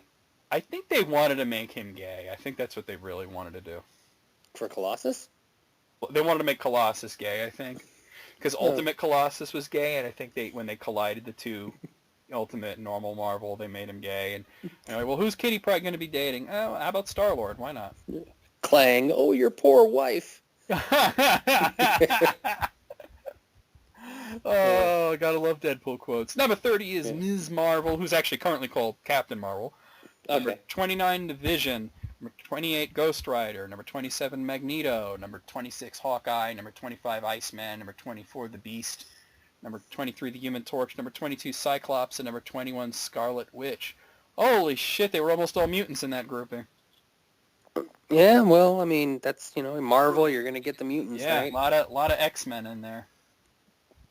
Mm-hmm. I don't know, any notables in that list? There's Magneto, really. He's one of my favorites, so. He's a lot of people's favorites for some reason, even though his power is, like, important, but there are people way more powerful than him. It's not about the power. It's about and yet he's character. a looming figure. Yeah, he's a looming figure. Yeah, it's about the character. And plus, he's been in movies portrayed by two separate actors who both did great jobs with the role. So. Oh, yeah. They killed it. All right. Number 20 is the Black Widow.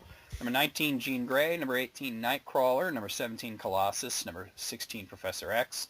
Number 15, Gambit. Number 14, the Silver Surfer. Number 13, the Punisher. Number 12, Storm. And number 11, Doctor Strange. Doctor Strange definitely must have gotten a boost from the movie.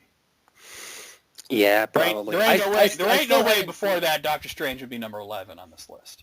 I still haven't seen the movie yet. It was really fucking good. You know how I described it last night when I was talking to Andrew? It was like a kaleidoscope had sex with a superhero movie.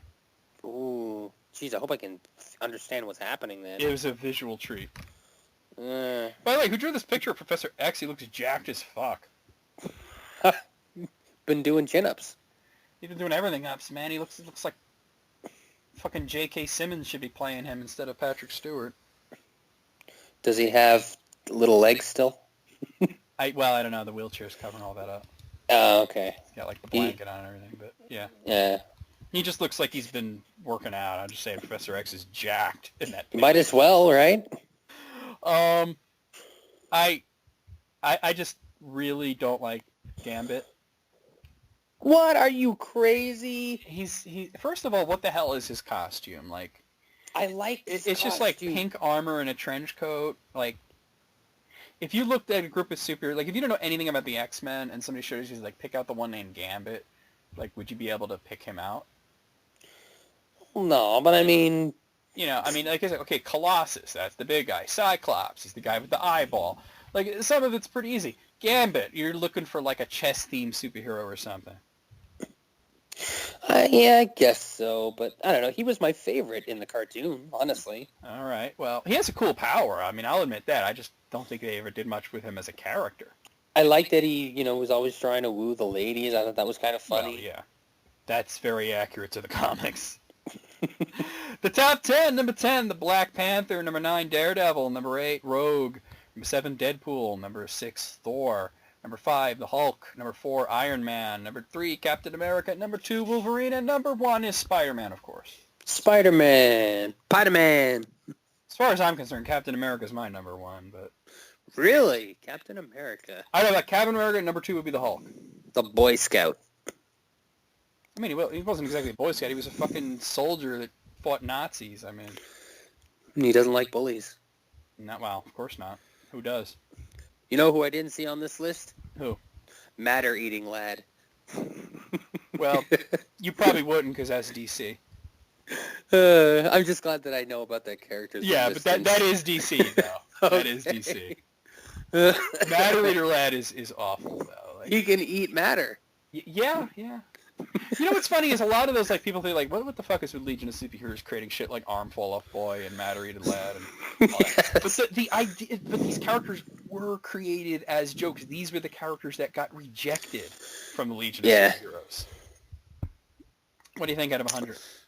Out of 100, I don't know. There's a lot of heavy hitters. By the way, we got to do the DC version of this, right? Yeah. So I already got that up. But, I'll go 90 out of 100. I'm gonna go 90 as well. I think that I'm glad that it wasn't too deferential to the Marvel Cinematic Universe, which I love the Marvel Cinematic Universe, but there are a lot of characters that are not in it.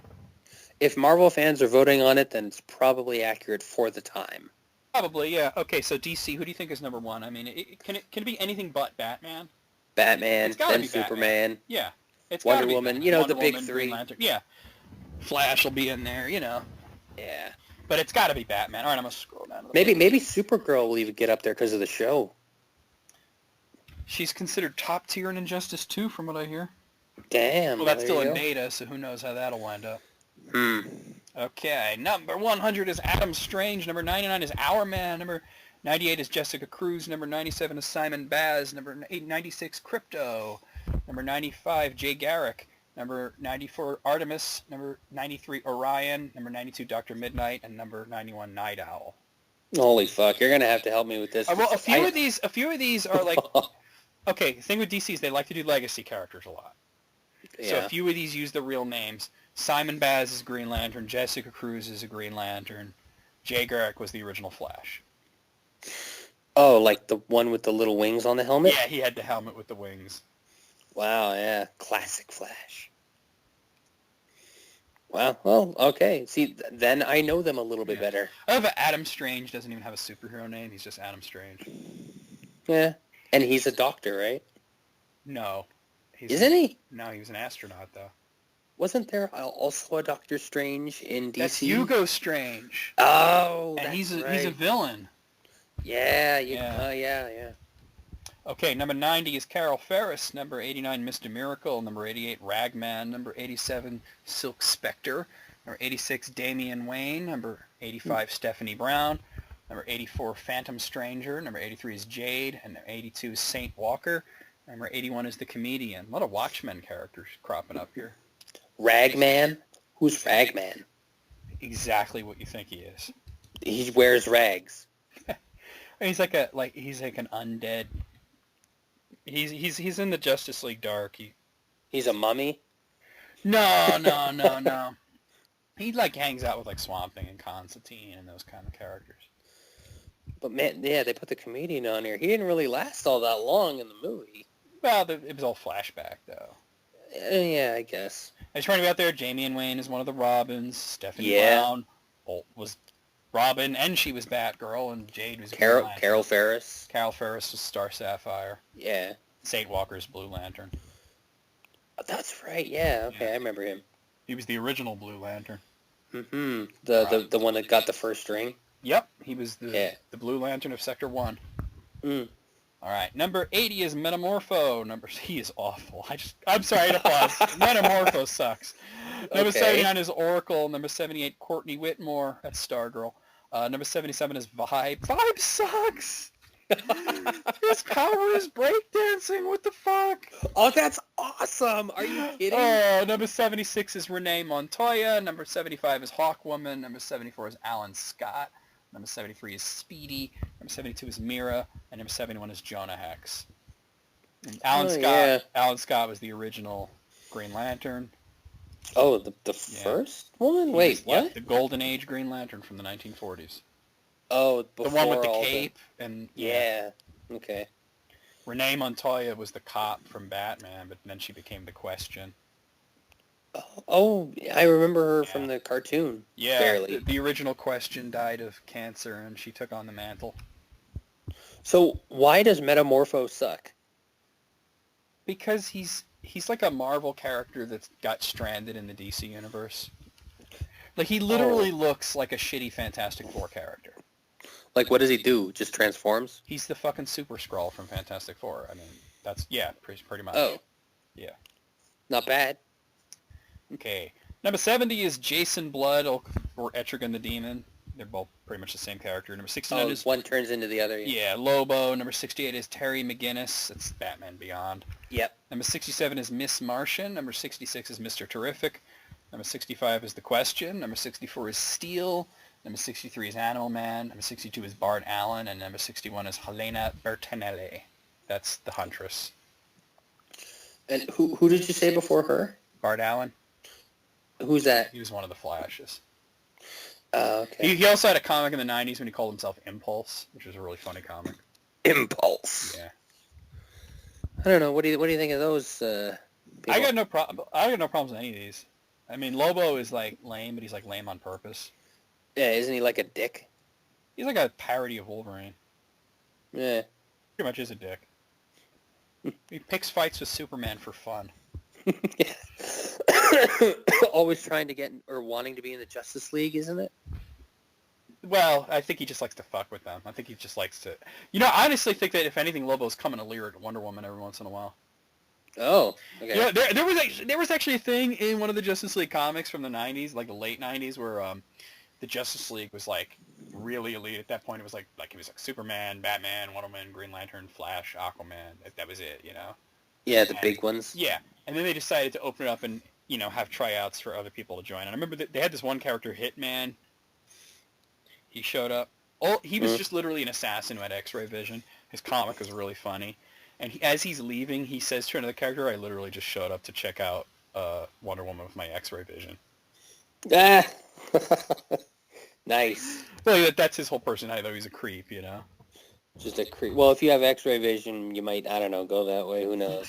Yeah, there was a line from a Deadpool comic I remember where they put these goggles on and Deadpool says, hey, wait a minute, somebody switched my VR goggles with X-ray goggles. But Cullen, I have to say, your skeleton is stacked. A stacked skeleton. Beautiful. Well, if you think about it, X-ray, you wouldn't be seeing people through people's clothes. You'd be seeing through their flesh. So it's kind of Yeah. All right, number 60 is Donna Troy. Number 59 is Kid Flash. Number 58 is Vixen. Don't really like her, but okay. Number 56 is 57 is Static. 56 is Azrael. Number 55 is Sandman. Number 54 is Katana. Number 53 is Black Lightning. Number 52 is Deadman. And number 51 is Ted Cord. He was one of the Blue Beetles. Oh, probably not the one I know? The teenager? That's Jaime Reyes. Oh, okay. He's the coolest one. Although Ted Cord was cool, too. Cord didn't have any superpowers. He just basically dressed up like a beetle and kicked people. So there's a Sandman in Marvel and a Sandman in DC. How are they different? Well, the Sandman in Marvel is like literally a dude made out of sand. So yeah. The Sandman in DC is like, he's an old fucking character from the 40s that, like, literally he just wore a gas mask and a trench coat and he would just use sleeping gas on people. Well, that's creepy. Oh, well, yeah. Wow. But his comic was very pulp crime, sort of very, very dark. In the 40s, yeah. And then there was the Sandman, like the Dream guy. Okay. Yeah, the Neil Gaiman Sandman thing. Oh. Yeah. All right, number 50 is Superboy. Number 49 is Kilowog. He's one of the Green Lanterns. Yeah. Number 48 is Wildcat. Number 47 is Spectre. Number 46 is James Gordon. Why the hell not? Yeah. Just stick Commissioner Gordon in there. He's a hero. Number 45 is Plastic Man. Number 44 is Cassandra Cain. She was Batgirl for a while. Number 43 is Batwoman. Number 42 is Roy Harper. And number 41 is Aqualad. Roy Harper is just basically Green Arrow's sidekick, all grown up. Oh. Plastic Man, is that, like, he can stretch and he really likes money or something? He couldn't just stretch. He could, like, also shape his body into other shit. Like, okay. Like, he could just, like, become a chair or whatever. But doesn't he have, like, an annoying personality or something? Depends on who's writing him. Oh, okay. I remember this one Justice League comic where these guys were on a raft, these criminals, and they were getting away on this river, and I guess Aquaman was chasing them. And they look down at the raft that they're on, and it looks like Plastic Man. Oh no. And they're like, oh my god, it's plasma, and they start stabbing it, and it was actually just a raft.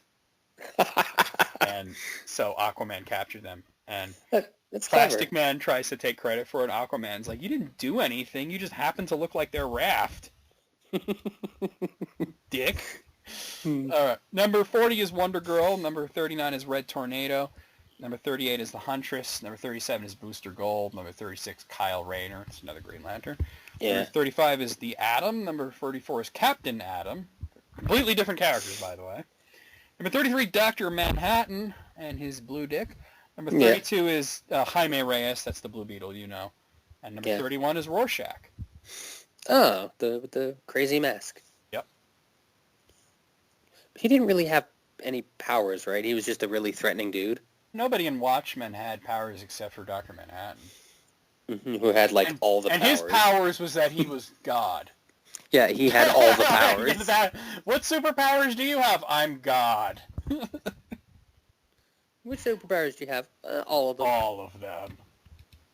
If you could think of it, I could probably do it. If I feel like it. You just have to have an argument with me first. He'd eventually get bored, wouldn't he? Well, that's kind of why he became so detached. Yeah, like nothing matters. You know? Number 30 is Hawkman. Number 29 is Power Girl. Number 28, Beast Boy. That's the green one, by the way. Ah, yes. Number 27 is Dr. Fate. Number 26, Firestorm. Number 25, Starfire. That's the orange one. Yeah. Number 24, Jason Todd. He was one of the Robins. Yeah. Number 23, Hawk Girl. Number 22, John Constantine. And number 21, John Stewart. Not the fake news guy, the Green Lantern. Yeah. No, Jason Todd, he was Death in the Family? Was that him? Yeah, he was the one that the Joker killed. Thanks to a mail-in poll or something, wasn't it? It was a phone number you had to call. Phone number. Yeah. What would you have said? Would you kill them? I probably would have said let him live. Oh, really? Yeah. Batman got really, really dark after that. Probably, yeah. Okay, number 20 is Raven. Number 19 is Tim Drake, my favorite Robin. Number 18 is Catwoman. Number 17, Barbara Gordon. Number 16, Supergirl. She was high on the list. Ah. And the picture is from the show, too. Yeah. Number 15 is Cyborg. Number 14, Zatanna. Number 13, Wally West. That's one of the Flashes. Number 12 just says Robin. Like, wow. Okay. And the pictures of Damian Wayne, who was already on the list. I was going to say, maybe it's Dick? Nah, it's Damian. And number 11 is Black Canary. Oh. Okay. There is one reason why both Black Canary and Zatanna are this high on this list, and that reason is fishnets. Yeah, that outfit, the Zatanna outfit. And Black Canary is very similar. Mm-hmm. So why is Tim Drake your favorite? Because he's the most like Batman, because Dick Grayson was like an acrobat, and he was very good at like flipping around and doing shit like that, and Jason was just like a tough kid, and Damian's like a ninja, but Tim is like a detective. Okay. He became Robin by literally deducing who Batman was. Yeah, and then asking for the job. Like, I know you're Batman. I want to be Robin. Yeah, that's pretty much a very shortened version of what happened. Cool. The top 10. Okay. Number 10, Captain Marvel. That's the Shazam one. Number 9, Aquaman. Number 8, The Martian Manhunter. Number 7, Green Arrow. Number 6 is Dick Grayson. Number 5, Hal Jordan. Number 4, Wonder Woman. Number 3, Superman. Number 2 is The Flash. Number 1 is Batman. Wow, Flash beats Superman. You know that show is popular. That The Flash is number 2. It is popular, fucking man. Shit, The Flash beat out Superman and Wonder Woman. Right? Now we knew Batman was going to be number 1, but Hal Jordan is always number 1 to me.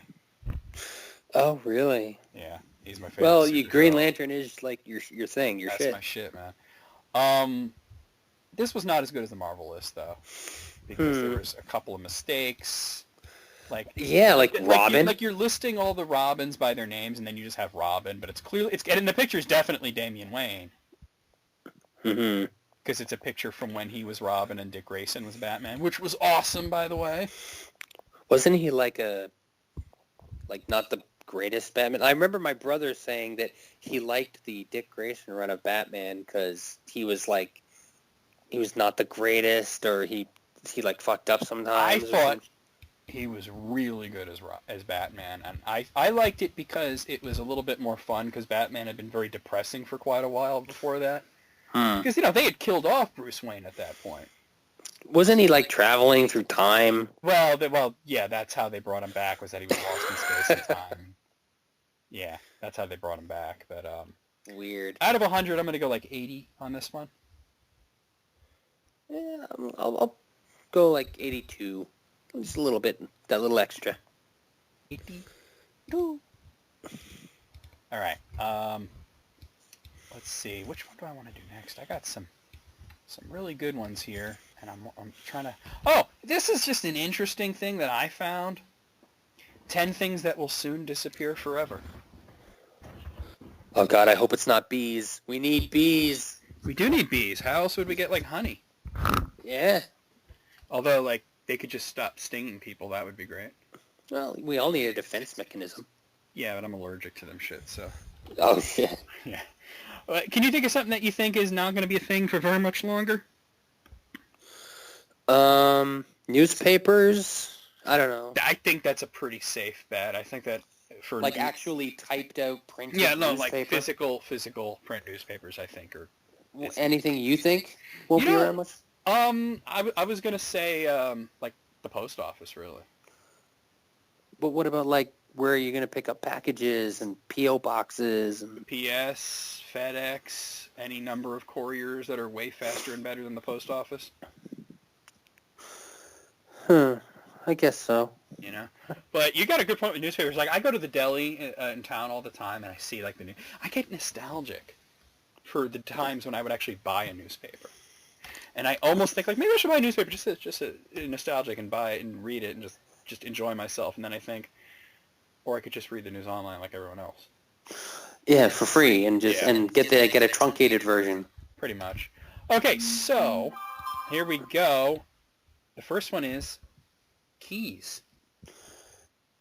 Oh, because everything. The traditional brass cut keys are less popular. Key fobs, card keys, chips, things like that. Anything electronic, yeah. Yeah. Which makes sense because normal brass keys are really super easy to copy. Like, like you'll see keys that say, like, do not copy on them? Yeah. You know how you get copies of those keys? How? You go to a place that makes keys and you say, hey, can you copy this for me? They don't give a fuck. What about if, like, the electricity goes out in your building and the thing doesn't work? They work on radio waves, man. Oh, really? Yeah. I mean, your car's not on when you unlock it with the fob, you know? Oh, quick. Yeah, bloop, bloop. Blackouts. Oh, please, let's have that go away. Blackouts. Saying that they're just improving things overall. They say 2 factors at work: slow incremental smart grid improvements to the system that delivers electricity and the rapidly expanding use of solar energy in homes and businesses. So in other words, more people are going solar and electricity is they're getting better at it. So yeah, good. Blackouts suck. Yeah, unless, oh shit, what's that movie? Escape from New York happens. Well, let's hope not. Fast food workers. Oh, because the kiosks. The kiosk, I'm all for the kiosks, really, but you're always going to have fast food workers. I mean, first of all, you're never going to get a robot to actually make you a hamburger. Because you never know. Yeah. Could fuck it up. Yeah. And secondly, these machines are going to need to maintained, and then they need to be supervised, and something's going to go wrong. You're still going to need the human element somewhere. Absolutely, yeah. The incandescent light bulb, well, they're going out. Although I got to tell you, I don't like the new light bulbs. The twisty ones? They scare the hell out of me because I know there's mercury in the shit. So if they break, it could be a problem. Yeah, it's like smells like mercury. Uh-oh. I mean, like, they are good. It's just when I found out there's mercury in them, I'm like, oh, I'm going to be, like, really very careful. Yes. Holy shit. Used to be if you broke a light bulb, all you need is a potato and you were good. Yeah. Oh, how'd I wind up on a different list? Let's go back. Somehow I clicked and I wound up on a different list. Whoopsie. I think I misclicked. Boy, this website just sucks. Well, this will be the last that we're going to this website. Yeah. Okay, where was I? Okay, fast food workers ad. The next thing is here, the clutch pedal. Let's be honest here. Who needs that shit? What do you use that for in a car? That's for manual transmission, man. Don't people? Some people still like that manual feeling, though. Yeah, like they're more called, they're control? called assholes. Well, I don't know.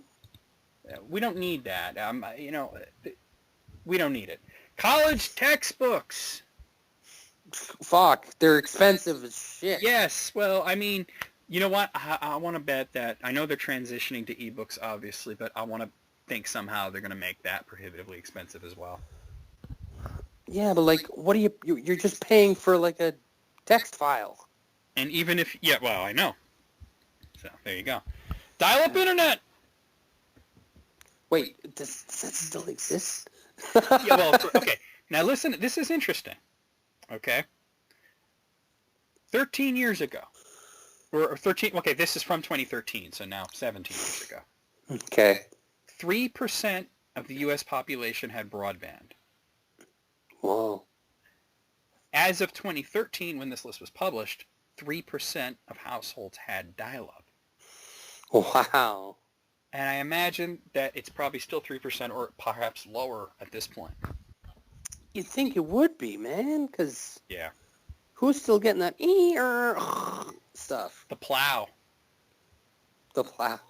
Not like a snow plow, but like a fucking Yes. farm plow. Yes, the plow, yeah. They're finding that it's really inefficient and that it actually does more damage than anything. Does damage? What do you mean does damage? It turns the soil too much. Oh, you're talking about a plow. Okay, that kind of plow. Yeah, I thought you plow. were still talking about the internet. Like, what? No. Okay. Okay, I was close on this one. Your neighborhood mail collection box. Okay. I only really know of one mailbox, and that's the one directly in front of the post office. There used to be more, but they don't need them anymore. Oh, this next one's depressing. Your privacy. Oh, it's the last one, too. Your privacy. Dun, dun, dun. I like Yeah. my privacy. Me too, but social media and hacking emails. Well, you know. it's not just hacking emails and shit. Like, I mean, we may be getting to the point, maybe not soon, but perhaps in our lifetimes, where you're going to try to microwave something and you're going to have to log in. Log into your microwave. You're going to have to, like, put in your Google password to use your microwave at one point. That's I don't think I like that very much. I don't think I like it either. There has to be some stuff removed from the net. Out of 7, I'm gonna say 6. I'm going to say 6 as well, because there wasn't any newspapers on there. That's true. Okay, I got a pretty funny list here. But first, actually, before I get to this one, I did have a list submitted by a guy named Lumpy. Lumpy gravy. That's his name on Steam, and he texted me this. It is... Oh, this is the... Oh, I told you about this earlier. This is the Denny's thing. Oh, yes. So we know about Wendy's having their Twitter madness. The completely Which is savage all over the place. Completely savage. But similar thing is happening on Tumblr with Denny's. Except instead of savage comebacks, it's just bedlam, mayhem, insanity. I got to see this. I got to hear this. Well, all right. I can't describe it better than I could just say it. This first one puts it right in context. This is from Dorkly, by the way. 20 times Denny's Tumblr was the funniest thing on the internet. So this first one, Denny's posts on Tumblr. Do you think bananas feel pain, like when you're peeling them? Is there some high-frequency scream inaudible to humans, crying aloud, pained and scared as we strip the skin from their bodies and consume their soft insides? Do you? Oh, I don't like that feeling. And from Dust to Gold replies with, Denny's, what the fuck? I know. So now you understand what I mean by complete madness. That's wild. Like, what does that have to do with casual dining? I don't know. All right. Denny's posts this little snippet of a theoretical conversation. Person, you smell good. Chicken tender, you do too. Snuggles up to your neck and gives you a chickie. Sign of sweet affection where a chicken tender sucks on your neck. Hashtag Denny's, hashtag chickie, hashtag chat, hashtag text, and hashtag LOL. What the fuck with the hashtag? A chickie. What? A talking Just chicken what? tender that's making love to you? Just whispering sweet nothings in your ear and giving you a hickey? A chickie. What? Okay, so in number 3, Denny's posts a picture of a steak that they photoshopped to look like Pepe the Frog, and they post medium rare Pepe. And this person, Snursy, says, oh, for fuck's sake, who the hell runs this blog? I don't even know anymore. What is going on, I'm Denny's? 12, and what is this? I know, right? Okay, so BuzzFeed posts this, where they have like a stick figure character that says Denny's, who is carrying a female stick figure that says BuzzFeed, and she's like in love, and it says Senpai has noticed you, and it says it's so beautiful, and Denny's replies with, this is getting out of control, and it's wonderful. Oh my god, you were right when you said this was batshit insanity. Yeah. Okay, so some redacted person on Tumblr posts, a Denny's opened up near me, and the first time and I drove by it, I screamed because I thought of this Tumblr. And Denny's replies with, please do not go around screaming at our restaurants. Just somebody rolling down the window. Ah! Yeah. Okay, do you remember that cat loaf thing I showed you? Yeah. Well, Bread. this person posts something pretty similar to that with like the bottom half, as in like the legs, is of a cat, and the top half is a loaf of bread. So it's an actual cat loaf. Yeah, and it's on a leash, and it has a first prize ribbon. And Denny's posts this and says, "Oh yeah, that's a great looking purebred." Ah, I see. I see. And Fangirl 113 says, "You okay, Denny's?" Oh, that's so good. Number seven, non-staff says, "What's up with the Denny's Tumblr? Does a national restaurant chain really need to post such stupid stuff?" And then Denny's replies with, "I came out to have a good time right now, and I'm honestly feeling so attacked right now." Aw. Why you hating, people? Oh, why you hating? Don't be a hater. Hella Spooky King says, "Are you single?" Denny's replies with, "We are a restaurant." Yes. It seems like something the Wendy's Twitter might say as well. Perhaps. Or they would probably make a joke about they have a hamburger called the Single. Oh, yeah. Yeah, we have singles. Or they would just post a picture of the single. Yeah.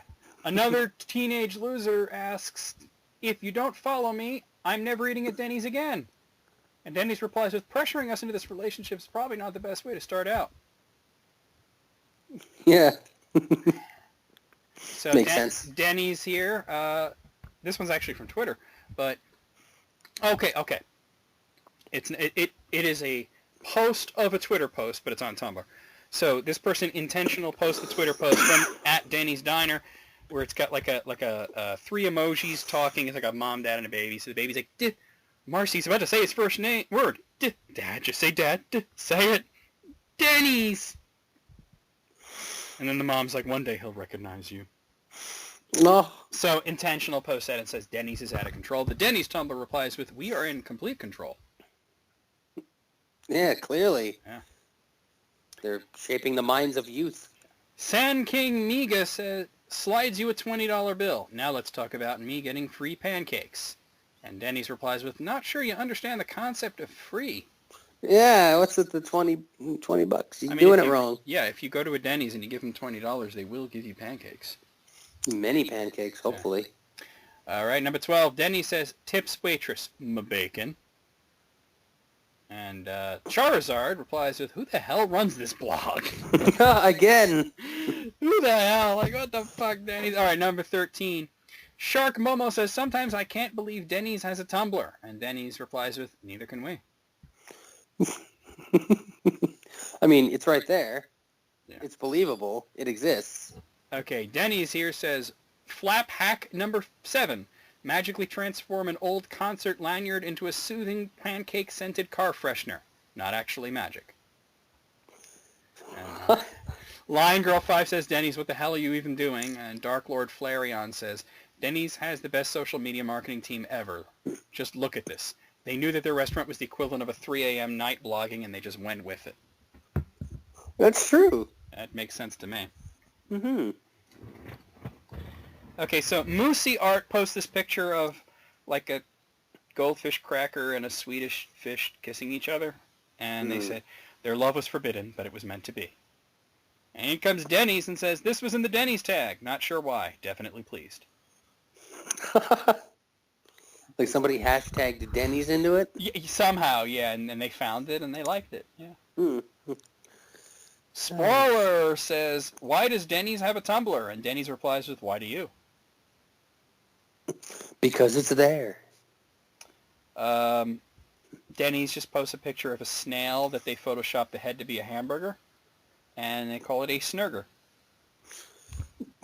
That's it. Yeah, that's it. Internet closed. I'll go home. Number 18. Here's another post from Denny's. You can't make an omelet without breaking a few eggs, trying to flip it, failing, crying, and then running to Denny's. I like that. That may be the first of their posts that's actually related to their restaurant in some way, huh? Yeah, it actually refers. Denny's post at number 19. College is, like, really important, but if you don't do well, remember, you can still get paid to run a Tumblr for a restaurant. You can get paid to run a simple Tumblr? Well, I don't think that the person who's doing this is doing this for free. Really? It's a Tumblr. Can't Yeah, you well, run that shit? it's obviously a Denny's employee doing this. It's not just some guy. Yeah, I guess, but all right. Of course they're getting paid. You get paid to Tumblr? Get out Yeah, well, of if here. if it's the official Tumblr for some big fucking company, yeah. I mean, you don't get paid to do Tumblr No, hell no. because you're just Jesse. You're not, like I don't even Walmart. have a Tumblr. If and you I were never doing will. the Walmart Tumblr, then you would get paid for that. Oh my God. Don't get me going on that. Lunar Child says, will Denny's madness ever end? And Denny's replies with, we know exactly what we are doing. It's a calm chaos. Yeah. Yeah. We have resumed control. Oh, unfortunately that was the last one. Okay. Out of 20, I'm going to say 20. I gotta go perfect 20 because I that mean- was crazy.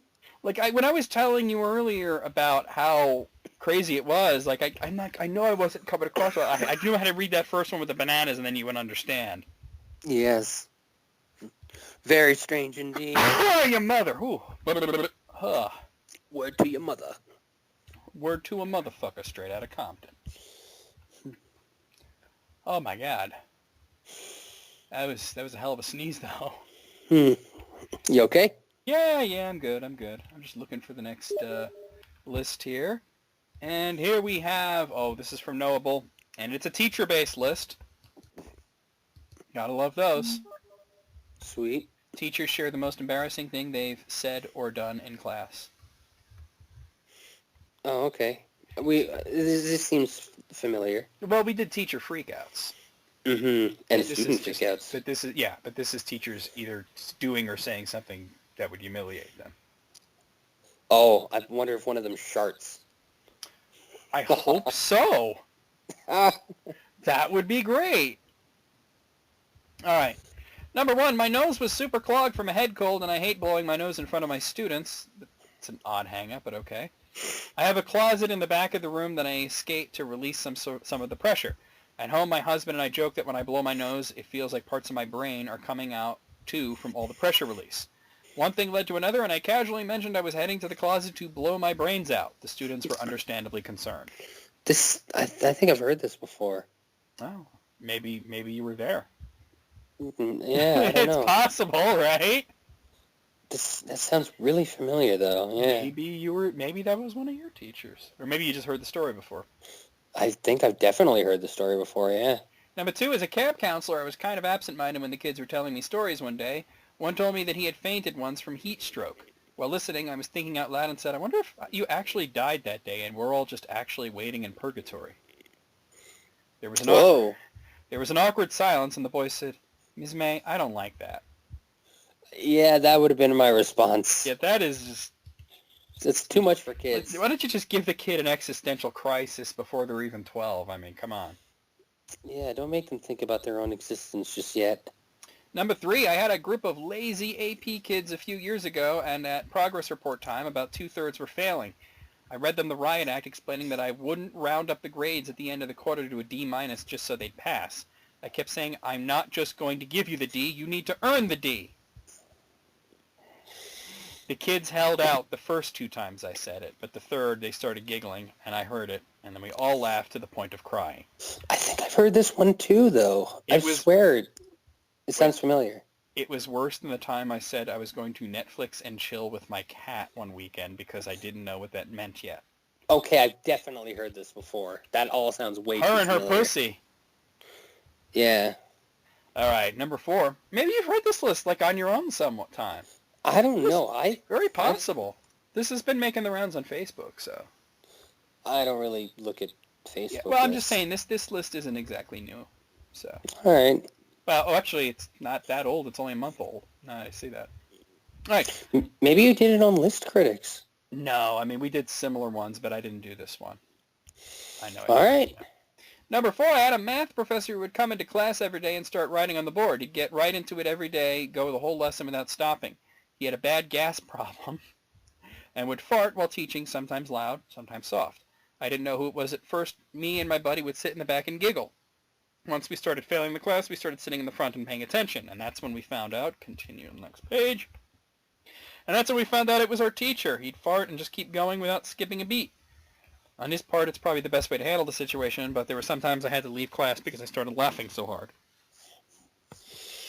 Well, to be fair, I mean, like, you know, at one point or another, if you're a teacher, you're there in front of these kids hours and hours a day, it's going to happen. How do you deal with it? Just don't. Just keep going. Mm-hmm. Don't draw attention to it. Just. And if the kids laugh, like, well, yeah, they're going to laugh because it's a fart. Fart's Of course funny, they're going to laugh. Yeah. You just keep going. Number 5, in band rehearsal, once I accidentally passed gas. One of my tuba players nearby heard it and tooted a low B flat on the tuba matching pitch. We both just looked at each other and laughed. Mm-hmm. Well, good for the tuba player. Yeah, to be able to match pitch. I knew somebody that could actually do that. Like, if you flushed a toilet, they could hum the same tone. It was weird. You could hum a toilet flush? They had perfect pitch. Yeah, but that's... Okay. Number 6, I'm a professor at a university, and I know this doesn't exactly answer the question, but 5 minutes ago I let my class go 30 minutes early because I felt a huge fart coming. It was brewing. When I was in college, we had this one English professor who was, how do I put this lightly, an idiot. Oh, okay. And I'll tell you how much of an idiot he was. We did the oldest trick in the book, which you would think even on elementary school teachers would be on the lookout for this. We would put the clock ahead. Oh, yeah.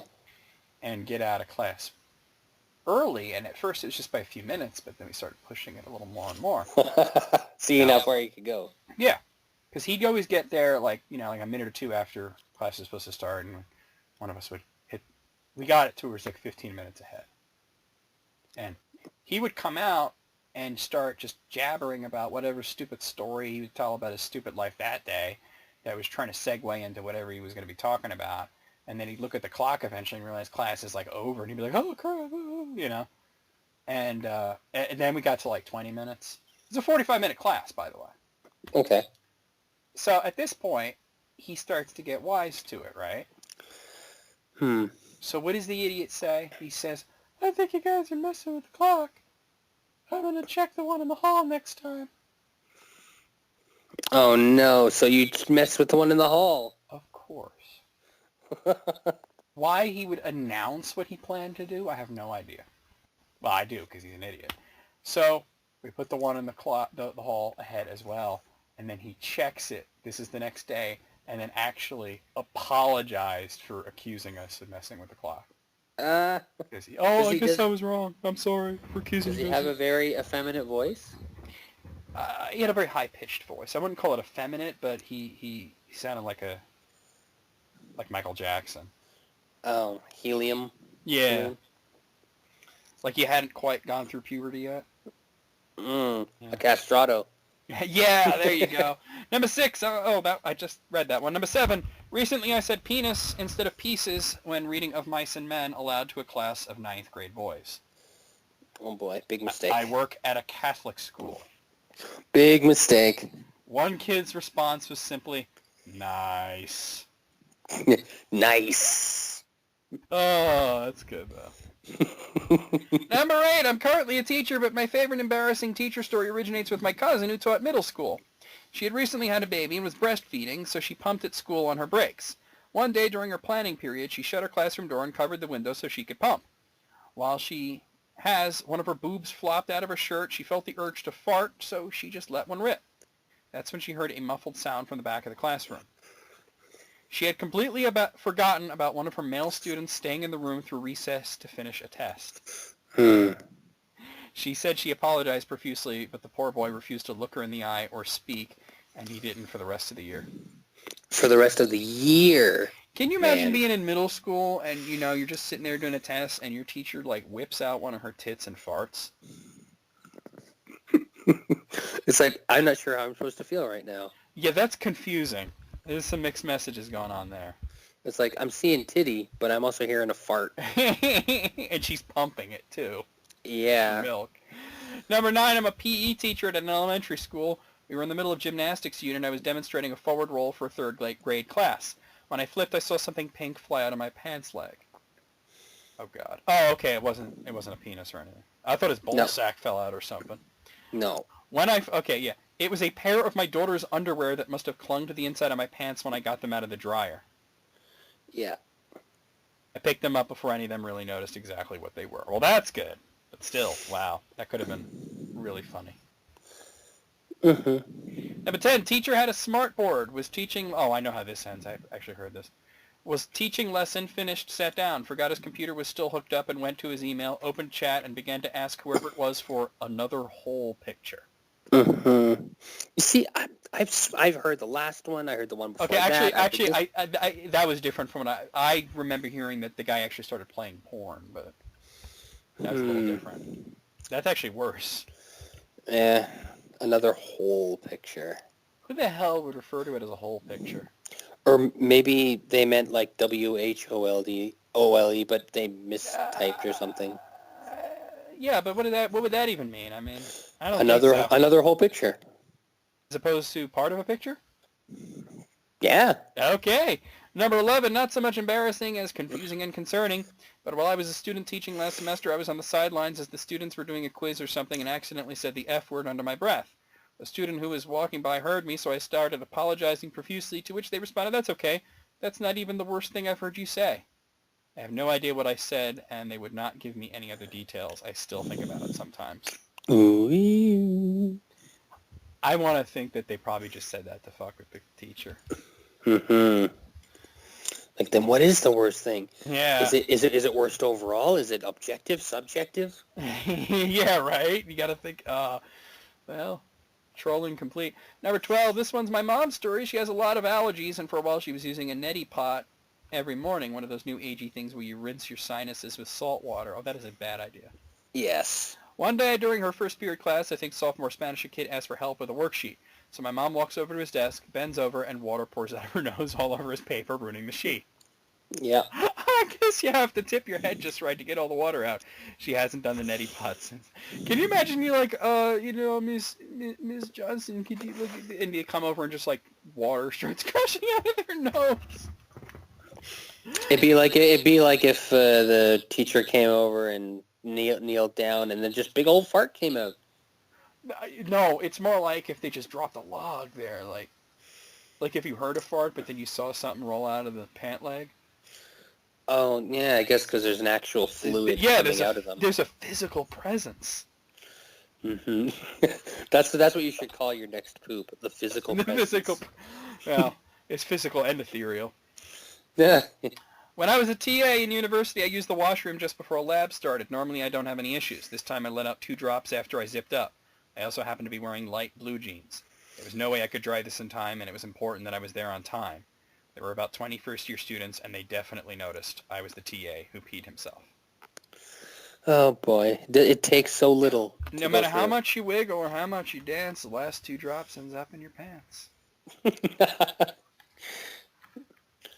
Maybe you should, put, I don't know, a piece of Kleenex there if you're that worried. Well, you're going to be walking around with, I'm just going to hold this in for my crotch the whole time we're talking. Yeah, just position yourself just right. Yeah. Number 14, maybe you could just be a douchey hipster and tie a sweater around your waist. Oh, God. I was showing a class of 8th graders how to make something out of clay, and as I was demonstrating, I said, now slap your balls back and forth in your hands. Yeah. I mean, I taught middle schoolers, so my embarrassment never lasts, but lordy, did that turn my face red. Slap your balls around. In your hands, yeah. Mm-hmm. Number 15, we were discussing love at first sight as we read Romeo and Juliet in 9th grade class. I asked them how much looks matter. They agreed looks matter a lot. I meant to say you don't normally look across the mall and say, wow, I bet she's got a good personality. I actually said you don't normally look across the mall and say, wow, I bet she gives good personality. Clearly not what I should have said. Mm-hmm. Wow, that is the most inappropriate thing you could have said, actually. But luckily, hopefully the kids don't get too wise to it. Yeah, because he can get in trouble for that shit. Yeah. Number 16, most of my embarrassing moments happen when I'm teaching PE because I never catch potential sexual innuendos ahead of time when I'm teaching them. And some examples, okay, now everyone grab your 2 balls and hang on to them. If you don't put it in right now, you're out of the game. You can swallow it or spit it out, your choice. And on and on. I usually only notice when the class starts giggling, and then I have to pretend that I don't know why they are. The internet has made kids much wiser to these kinds of things. It doesn't have to be the internet. I mean, back in my day, teachers would say shit like that, and there'd always be some kid, that's what she said. Yeah, that's what she said. Number 17, when I was still subbing, I covered a health class for high school freshmen. The teacher had me play a video about the dangers of smoking. One of the kids asked, Mister, you ever smoked? Without thinking, I said, tobacco? No. Ha-ha! Honesty for the win. Mm-hmm. Number 18, something somewhat similar but incredibly smoothly handled happened during the first lecture on economics at university. Professor stood on the little stage thing in the huge 1,500 people auditorium. All went well, but after half the class, there is a large pop-up on his presentation, some kind of Apple Play or Bluetooth pairing thingy that says, Bombshell 69 wants to connect. Bombshell 69. That screen name, though. Many people start laughing. Professor looks bewildered for a second, hits decline, disables something in the settings, and looks up, smiles, and says, maybe we should connect after the lecture. Mm-hmm. Brief academic applause from the whole room follows. Bombshell 69, that's like a drop in the bucket of those kinds of names. Well, I mean, it could have been worse. It could have been like Whorebag 666 or something. I mean, Yeah, fuck me sideways 720. Or I_love_dick_69. I love Dick 69. I love academic applause. Is that it's a golf clap? Yeah, it's just a school version of a golf clap. Number 19, the most embarrassing thing I said during student teaching. I used to have a terrible habit of blurting out the same response to stupid questions or statements, things like, you're dumb, in response to that's dumb. But I kept it in check while I was in school. Except this time. One day a kid asked me where my jacket was, and I said what I always say when someone asks me where something was. I sold it for drug money. I felt like an idiot as soon as it came out of my mouth. Holy smokes. That's your knee-jerk response? All right. I mean, you could have gone with it, left it at your mom's house, I mean... Why'd you go for the drug money thing? They might be To be concerned. unique. They might be concerned about you at that point. Number 20, first day of school. In my first year teaching, I was sitting on a desk going over the syllabus. The desk tipped out from under me, resulting in me falling off. Wow, fail. I teach high school theater, and since it was the first day of class, the kids were dead silent. So I said, guys, laugh. That was hysterical. And they burst into laughter. What a way to break the ice. Aw, that's a heartwarming one. I can't laugh at people falling down. I always see those try not to laugh challenges, Oh yeah. and I'll be like really close to laughing because like the one thing that'll get me going is like babies or dogs doing something cute. Oh, animals is Animals. always gold. Animals yeah. or kids will get me laughing or smiling, and then they'll show like some guy getting hit in the crotch, and I'll be like, oh, that poor man. Oh. Yeah, like my only response to that is always, ooh. Ooh, yeah, like that's not funny to me. Like a guy falling down a flight of stairs ain't funny to me. Oh, that's happened to me before. Ooh. I missed the first step because I didn't see it coming literally, and dum dum dum dum dum dum dum dum. Ouch. That sucks. Yeah, my legs were bruised for a couple days. Ooh. Number 21 was reading a story about the Victorian era when the word corset was used. Kids didn't know what that was, so I trotted over to the LED projector hooked to my laptop and Googled corset. Oh no. Clearly the teacher didn't know what corset was either. Yeah, my mind was in the Victorian era, but Google was in Victoria's Secret. All those images, many of them with full nips showing, just got blown up across the wall of my classroom. And that's when the principal walked in for my quarterly evaluation. Wow, that couldn't go more wrong. Just bad timing, bad idea. You know, if you're in an academic situation and you really don't know what a corset is, first of all, if you're going to go to Google, make sure Safe Search is on. Yeah. But really, like dictionary.com could have handled that. But maybe she wanted to find out, or like type of Victorian era or something. Maybe ask Siri. You know? Yeah. Don't do that. Number 22, don't remember exactly why, but I had to get a little stern with my class about timeliness. To drive my point home, I finished my rant with, the clock is right there, while pointing at the clock on the back wall. For reasons I'm still not sure of, my tongue just went paralyzed for a split second, and it just decided not to pronounce the L in clock. Didn't have a whole lot of control of the class for the rest of the day. Yeah, the cock is right there. I used to know these guys that went to the Chubb Institute. Do you know what that is? The Chubb Institute? Yeah. It's it's like where you learn like computer repair and things like that. Quite the name. Yeah, well, it's funny because it does. I remember like I was working at this place and somebody asked me, "Did you go to the Chubb Institute?" And I said, "No, I'm straight." Yeah. Yeah, and they laughed their asses off at that. But no, it is called the Chubb Institute, and it is like mostly computer and tech stuff. And they said they knew this girl, this Vietnamese girl, who was very smart and very good at all this stuff, but she had a real hard time pronouncing the word disc. And it came off as dick. Dick. And they're really trying not to embarrass her or, anything, but she would come out with, hard dick, floppy dick, flash dick. Insert the dick. Insert the dick into the floppy dick drive. Did you flash the hard dick? That. Yeah. So, and they would just try not to laugh because she wouldn't know why it's funny because, in her head she's saying it the right way. So there you go. What you do is you get her to say dick, dick, say disc, dick. Don't those sound way too similar? Yeah, but they weren't trying to embarrass the girl. That's the thing, But maybe set her aside and be like, well, right. But it was funny too. That was the other. Yeah. The other side of it is that it was amusing.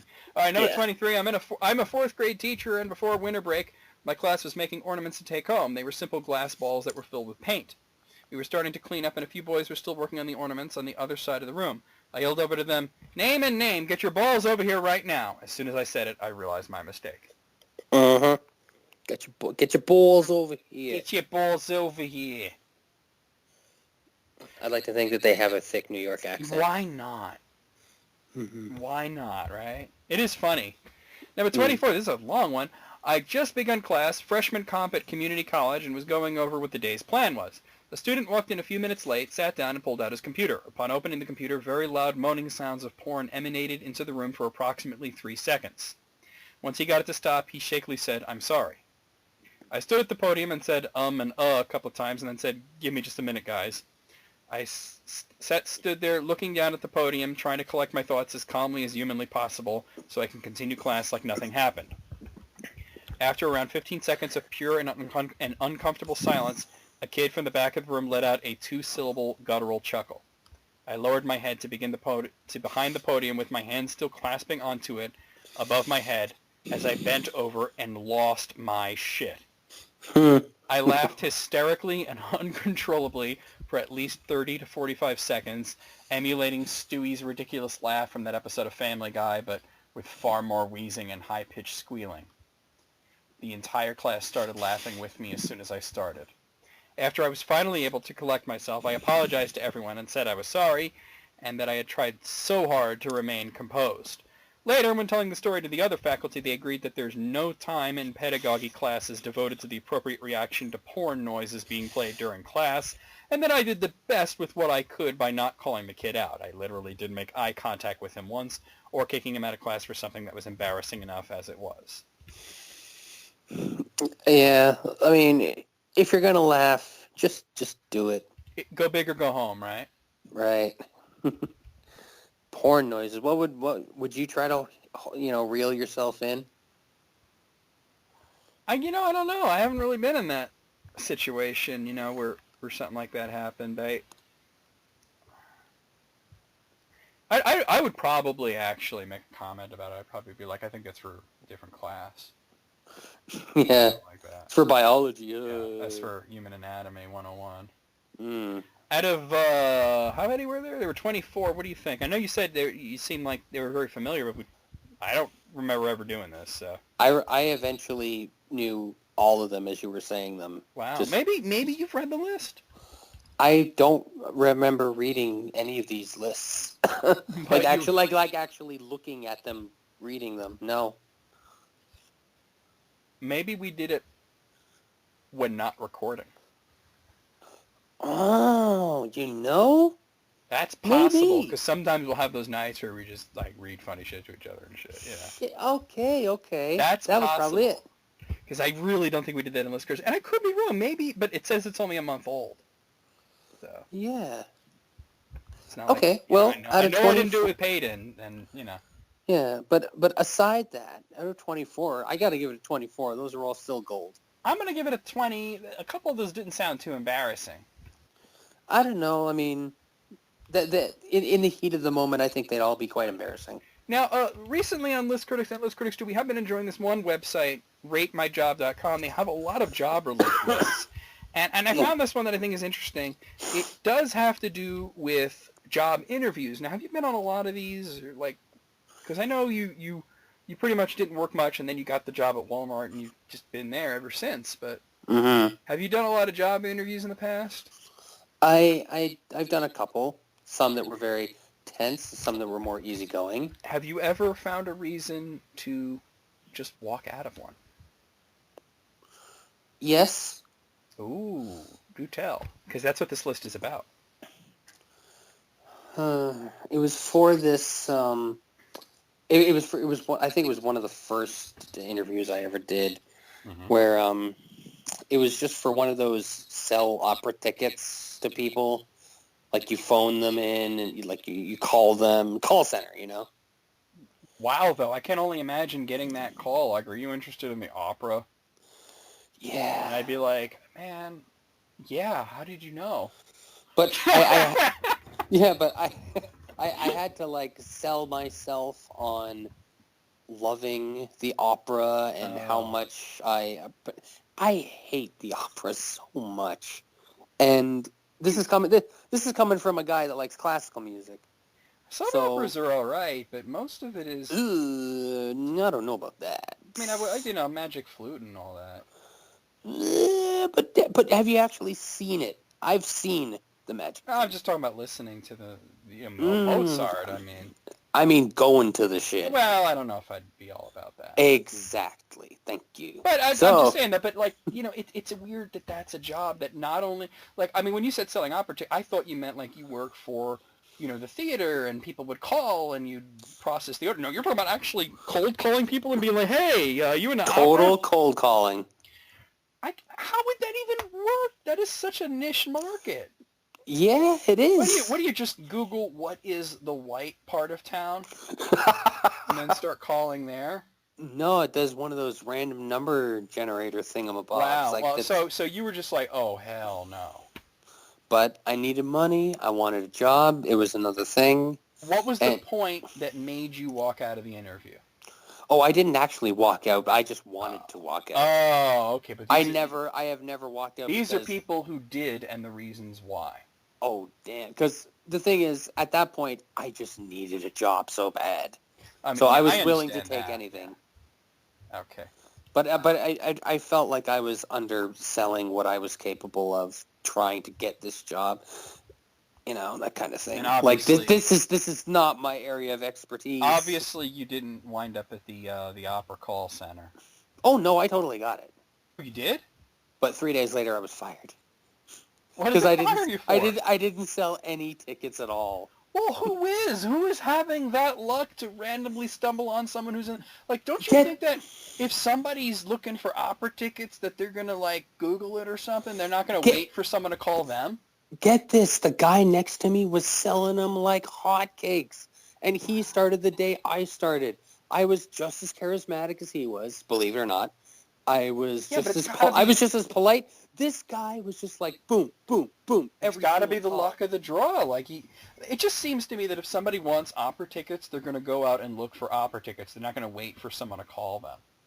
What sucks is there was a board showing how many tickets you sold that day, with all our names up there, Yeah, like... and yeah. mine was always 0. I mean, were there a lot of zeros? I can't imagine that. I mean, you said one guy was having a lot of success, but I can't imagine that this is an easy job. It sounds terrible. I was the only one that was always 0. What I the- was terrible at my I can't job. imagine what you would have been doing wrong other than... I don't know.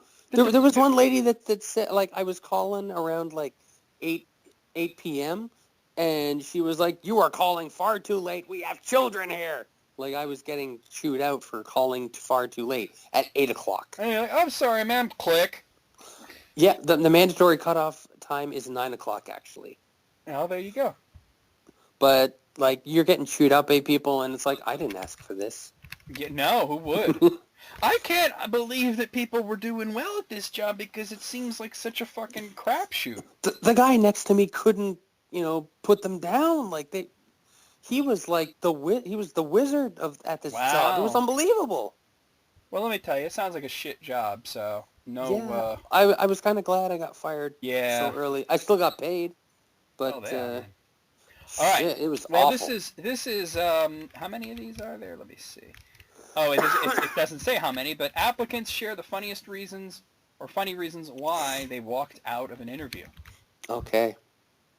I walked into the interview. It was a coding interview. They had asked me to write, as part of my interview, an application that can encrypt and decrypt a file when someone clicks a button. They allotted me 4 hours for the interview, which was the fastest their in-house engineers could do it. 10 minutes later, I'm done, and they accuse me of cheating. I show them the code, tell them the process I used, show them how I found the information I needed. They then said I would have to wait for another 3.5 hours because it would throw off their schedule otherwise. When I said I'd be leaving as I don't think the company was a good fit, they immediately gave me a job offer with a salary 1/4 of which I got from the job I ended up taking. Accuse him of cheating. Why? Because his program was too good? Yeah, like, that's not possible. Like, well, Like, let me maybe show ya. maybe it is if you don't suck. Yeah, like, what are these is this a basement dwelling kind of job? Sounds like. I think there was one on here like this, like what you just said. Uh, If it's this list is similar ones, but let's see the next one. I had placed my resume on a few job sites and accidentally left my resume open to the public. You should not do that. I'd gotten a call for an interview for an insurance thing. I was young and lacked common sense, so I excitedly went. When I go there were about 20 other people waiting to be interviewed. Turned out to be a group interview. Group interviews are the worst. yeah. Some handsome, bleached teeth dude talked about how great the job was and we could set our own hours and make as much money as we wanted. Oh, that is another red flag. Yeah. Crimson flag right there. All we had to do was pay a lot of money for their special training and riches beyond our wildest dreams would come of it. Somehow the stupid slapped me in the face and I got up from my chair and started to walk out. The con man asked me where I was going and I calmly said, "This is a scam and I advise others to walk out." 2 others left with me. Nice. Good. Yeah, I Like- had one of those kind of things, and Really? yeah, and like I actually didn't, I didn't like do the dramatic walkout, but when they called me later and offered me a job at this place, I told them I'm not interested, and they asked why, and I said because I know it's a pyramid scheme, Yeah, I mean, that's textbook pyramid. and they were like, oh well, we're sorry you feel that way. That was that. I hope they use that voice. Pretty Oh, much. we're Yeah. sorry we made you feel that way. I'm sorry you feel that way. Number 3, I had the same experience when I was in my early 20s. I actually had my life insurance license because I recently left a job selling securities. They still wanted to charge me $200+ for their training and insisted it was different. I actually pulled my cell phone out, called another office that offered me a job the previous day, and accepted the offer in front of the entire group interview. Mic drop! Wow. The bullshit con artist running the thing was seething. It should be noted the job I took was at a Guitar Center, but that's beside the point. The job's a job, right? Accepting a job at another interview? That's just, yeah, wow. That's so good. Sorry, it just hits home. He just messaged me. Okay. All right. Oh, and now they're numbered all of a sudden. Oh, okay. Now they're like, number 3. Okay.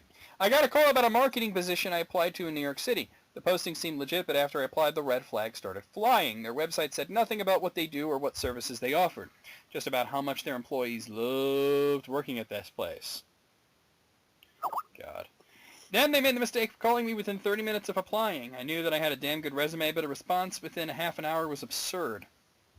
Then they just raved about me, told me they wanted me to move me up to the group interview in 3 days on Monday in New York City. At this point, I said yes, but I was highly suspicious of their super fast pace.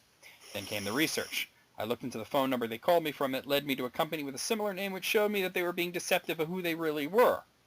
The company was in the business of selling energy. Basically, in the area, there are companies that resell energy from the electricity provider. No call. I just didn't go. What? Reselling energy? So what wait, so they were the middleman between the customer and the power company? Like, I don't understand. That's like, I don't want to deal with Con Ed, so I'm going to go through these other fuckers. Yeah. That's pretty ridiculous. Wow. Number 4, I went on a job interview while employed at my current company, a company that is safe with great coworkers and a laid-back, fun environment. However, the salary was less than the industry average and a long commute, so I applied at another place. As I'm in the interview, it is going great, but then the reality of leaving my current job hits me like a ton of bricks. I started bobbling questions I was acing before. And then I realized I just wasn't ready to leave yet. I knew me leaving would hurt the company immensely, and that leaving would hurt people I also considered more friends than coworkers. So I told my interviewer, and he understood completely. He saved my record on file and ended the interview on a good note. Well, at least that one didn't have all the drama and whatnot. Yeah, it was just open and shut. Yeah. Wow, this one's also number 4. Okay, clearly the numbering on this site is, like, fucked. Yeah, just forget it. Did a group interview once for a family-style restaurant. They referred to it as a casting call. Oh, There were at least 20 of us, and the manager kept going on and on about how much she wanted employees who were people persons, said with a large fake smile on her face. She then went on about what a strict regime she led at the restaurant and just acted like an all-around horrible micromanager. I mean, at least she was honest about it all, but in the middle of her little speech, I just got up and walked out. excuse me, where are you going? Out. Yeah, just I'm going to get some cigarettes. No, I'm just going. I'm Yeah. just going. I was 19 when I showed up for a shift interview as an administrative assistant at this business. He puts that in quotes, business.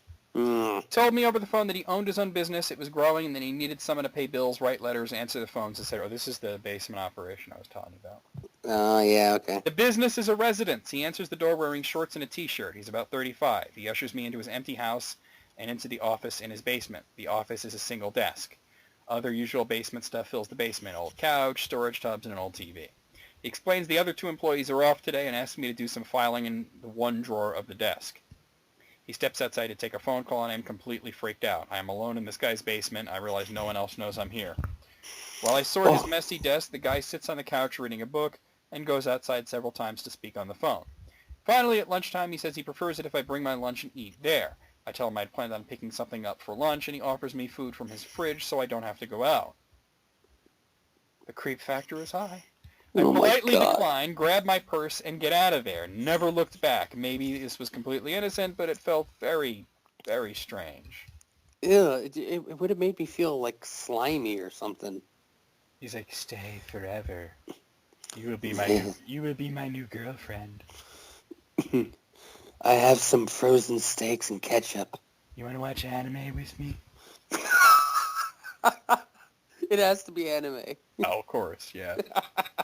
And it's gonna be like really creepy anime too. Yeah. You're gonna watch like Boku no Pico or some shit.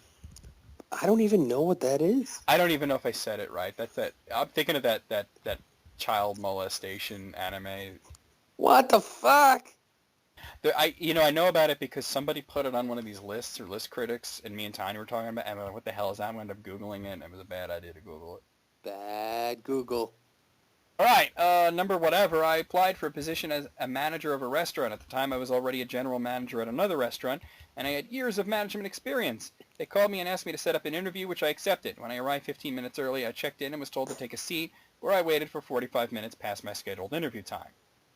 When I was finally interviewed, the interviewer was mumbling something about fucking asshole servers, then ranted to me about how upset he was that a server was refusing to pick up a night shift. Then he used a bunch of derogatory terms for women about that server. As the interview progressed, he would start side tangents about his staff and past managers. He then told me that while I applied to a manager's position, they actually didn't have one available, and that I could serve tables until a position became available. I asked when that might be, and he said maybe 6 to 8 months. I read him the riot act in front of staff and customers about how much of my time he wasted and how he should never have talked to his staff like that, and about his professionalism. 8 months later, the restaurant closed. Nice. Very nice. Of course it closed with a guy like that running it. Holy shit. A scum-sucking maggot. Wow. Whoa, Jesse going ham on this guy. That's such He's a trash. scum-sucking maggot. Just being derogatory towards his own staff, women no less, and... I'm the juggernaut, bitch. Mama, oh, and you ain't shit. That should be your new ringtone. What's this other one I have? Let me click this. It's a 4-second clip. It's Kid Parkinson's. I'm demented. All right. What?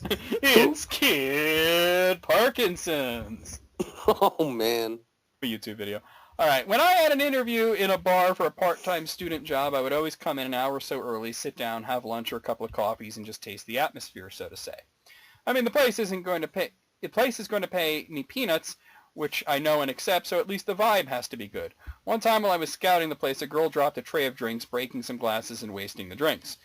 No big deal, shit happens. A guy who was working with her started yelling at her in front of the guests. An absolute no-go, even if there are no guests. Right there and then and there, I got up, paid for my coffees, and asked to see the guy I had the interview with, which turned out to be the yelling guy. Told him thank you, goodbye.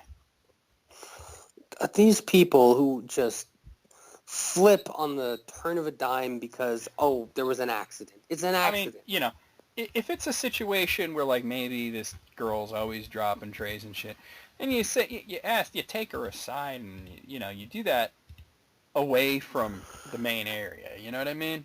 Yeah, you say maybe cashier would be better or something else. Yeah, or just like, hey, look, you really need to be careful, this and that and the other, you know what I mean?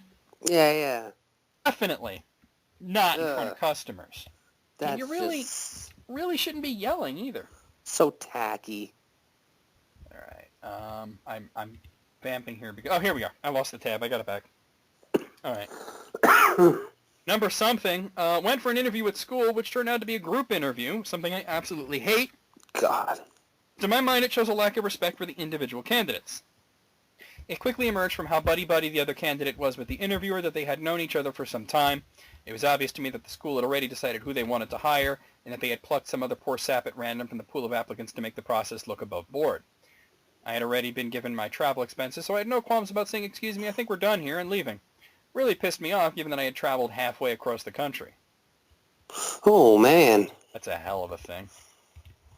Traveling halfway across the country just for a sleazy interview. A group interview, no less. That is disrespectful, I agree. All right, here's a big one. Background, Australian chef, usually breakfast chef. I was looking for a job as a chef. I have the right skills, experience, and background. So I get an interview at what seems to be a Chinese food takeaway store that had recently been closed down and sold to the person who was interviewing me. The store is at the opening to a food court. He explains he wants to open up a breakfast coffee store and goes on and on about the coffee machine he's going to buy, and I start wondering where this is going. I'm a chef, not a barista. He proceeds to show me the kitchen where there is only 2 stovetops. The rest of the fit out there is massive woks that were obviously used by the previous business, and it was not suitable if I was going to have to make to order cafe-style breakfasts. I could not cook on the woks and had 2 single stovetops. That's simply not enough if I had more than 2 orders at all. I think maybe he's planning to refit the place and continue the interview. Then he takes me out toward the nearby food court. There's a McDonald's and lots of cafes, and he says to me, I want to make what they don't. I want to have customers coming in for what we will be selling, a big Aussie breakfast. Then we return to the empty stove, and he wants me to list Aussie breakfast food I will make, along with ingredient lists for each. Then suddenly he adds that I will have to work from 7 a.m. till 3 p.m., not only cooking big Aussie breakfast to order, but I will also have to make coffees to order from the new machine he is supposedly buying, by myself. Be a chef and a barista, open the store by myself, everything, red flags are going up everywhere. Ugh. Second bombshell, I will not be paid hourly, I will be paid a flat rate of $400 a week. I almost nope out of there, but wait long enough for him to hit me with his finisher. After 3 p.m. my wife will come in and this will change over to an Indian restaurant. What? This guy's trying to do everything. I briefly wonder how he's going to do this with the giant woks and 2 stovetops and just shake my head, thank him for the interview, and leave. Also, 2 weeks later, I had gotten a new job at a nice little sane cafe, and the guy calls me and begs for me to come to work at his stupid breakfast barista Indian takeaway job with its big dumb woks because some other people he has interviewed have not wanted the job. Please. He even upped it to $450 flat a week. I just hung up. I wonder if he ever got that place off the ground. Oh, yeah, I want to know what the I'm gonna go with- is to that. I'm going to go with no. Yeah, because that sounds like just a mess of a place. Kitchen Nightmares, Australia. Yeah, right? I was really short on cash while waiting to hear back from the job opportunity with a company that takes a notoriously long time in the hiring process, and saw a job that was offering $25 an hour for some fire safety company. No other info, with a tagline saying, just because it seems too good to be true doesn't mean it is. Uh, I thought it was at least worth looking into. Went to the interview, which apparently was a group interview. Boy, you notice a trending theme here. Group interviews are never fun. Nope. I've had them. The guy stepped out, and the first thing he asked was if anyone researched the company on the Better Business Bureau. A few people did. He spoke with them in another room, and then they never came back. Then he started to launch into this drawn-out story about the last 30 years of his life, how someone gave him the same opportunity he was offering one of us now, and that it honestly made him cry thinking about that people were so cynical that they would think he was a scam artist. And he actually did begin weeping in front of everyone, at which point his 20-something-year-old assistant ushered him out of the room before coming back and emotionally launching into his own story about how this guy saved him and he was a genuinely great guy. Honestly, I didn't have a lot to do that day, and the interview was catered, so I stuck around to see what would happen when the guy came back into the room. And he did with the vigor of an infomercial host, promising everyone that with a $600 deposit, they would be making $100,000 in 6 months' time. He just wanted a chance to interview each of us one-on-one. At the one-on-one, he started to talk a bit more about how this would be a great fit for me, blah, blah, blah, and I just stood up, asked for the application I filled out, and had my personal information on there, told him that this was so obviously and clearly a scam that I hoped there wasn't anyone dumb enough to actually write him a check. He called me a cynic and had his assistant escort me out. Well, at least it was catered. Yeah, right? He probably had like free bagels or some shit. Whatever.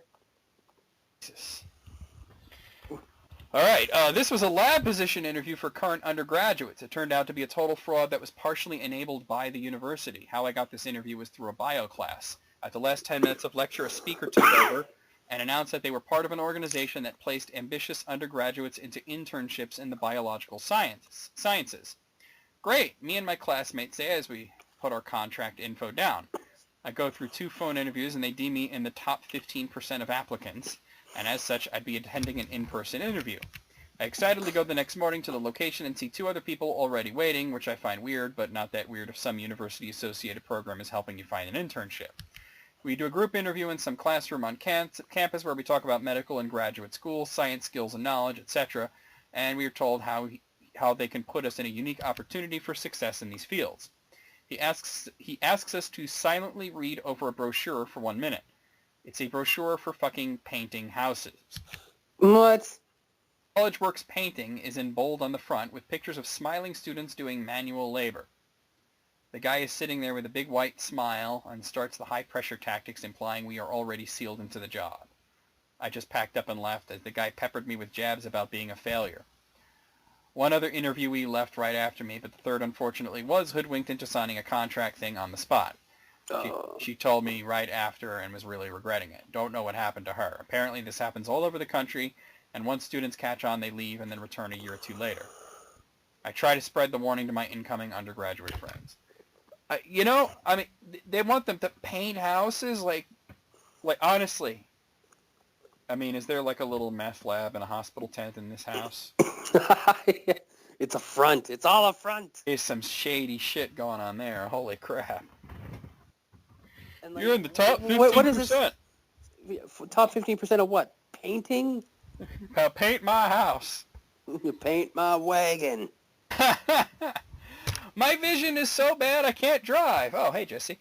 Hey. I applied for a retail job a number of miles from my house, going for a day shift that would allow me to use public transportation or get a ride from family to get back and forth. I arrive a bit early, and they are not ready for me, so they direct me to wait in the greeting card section.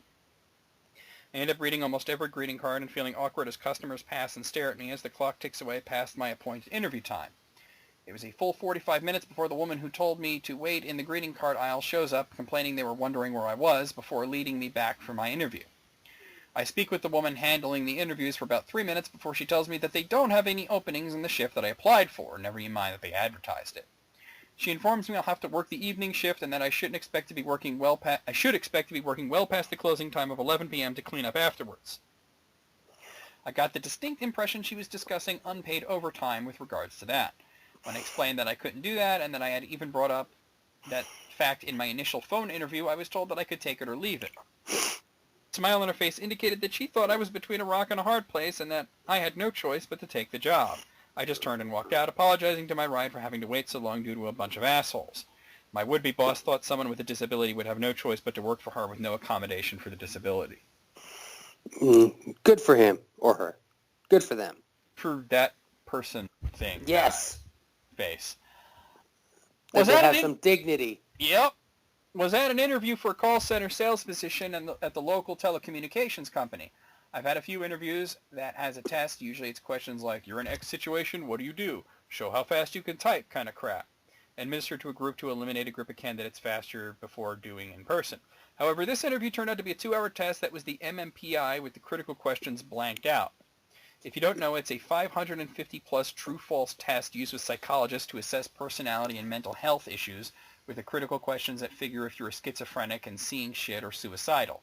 Oh. It's been years for me since I've had to remember what's on the test.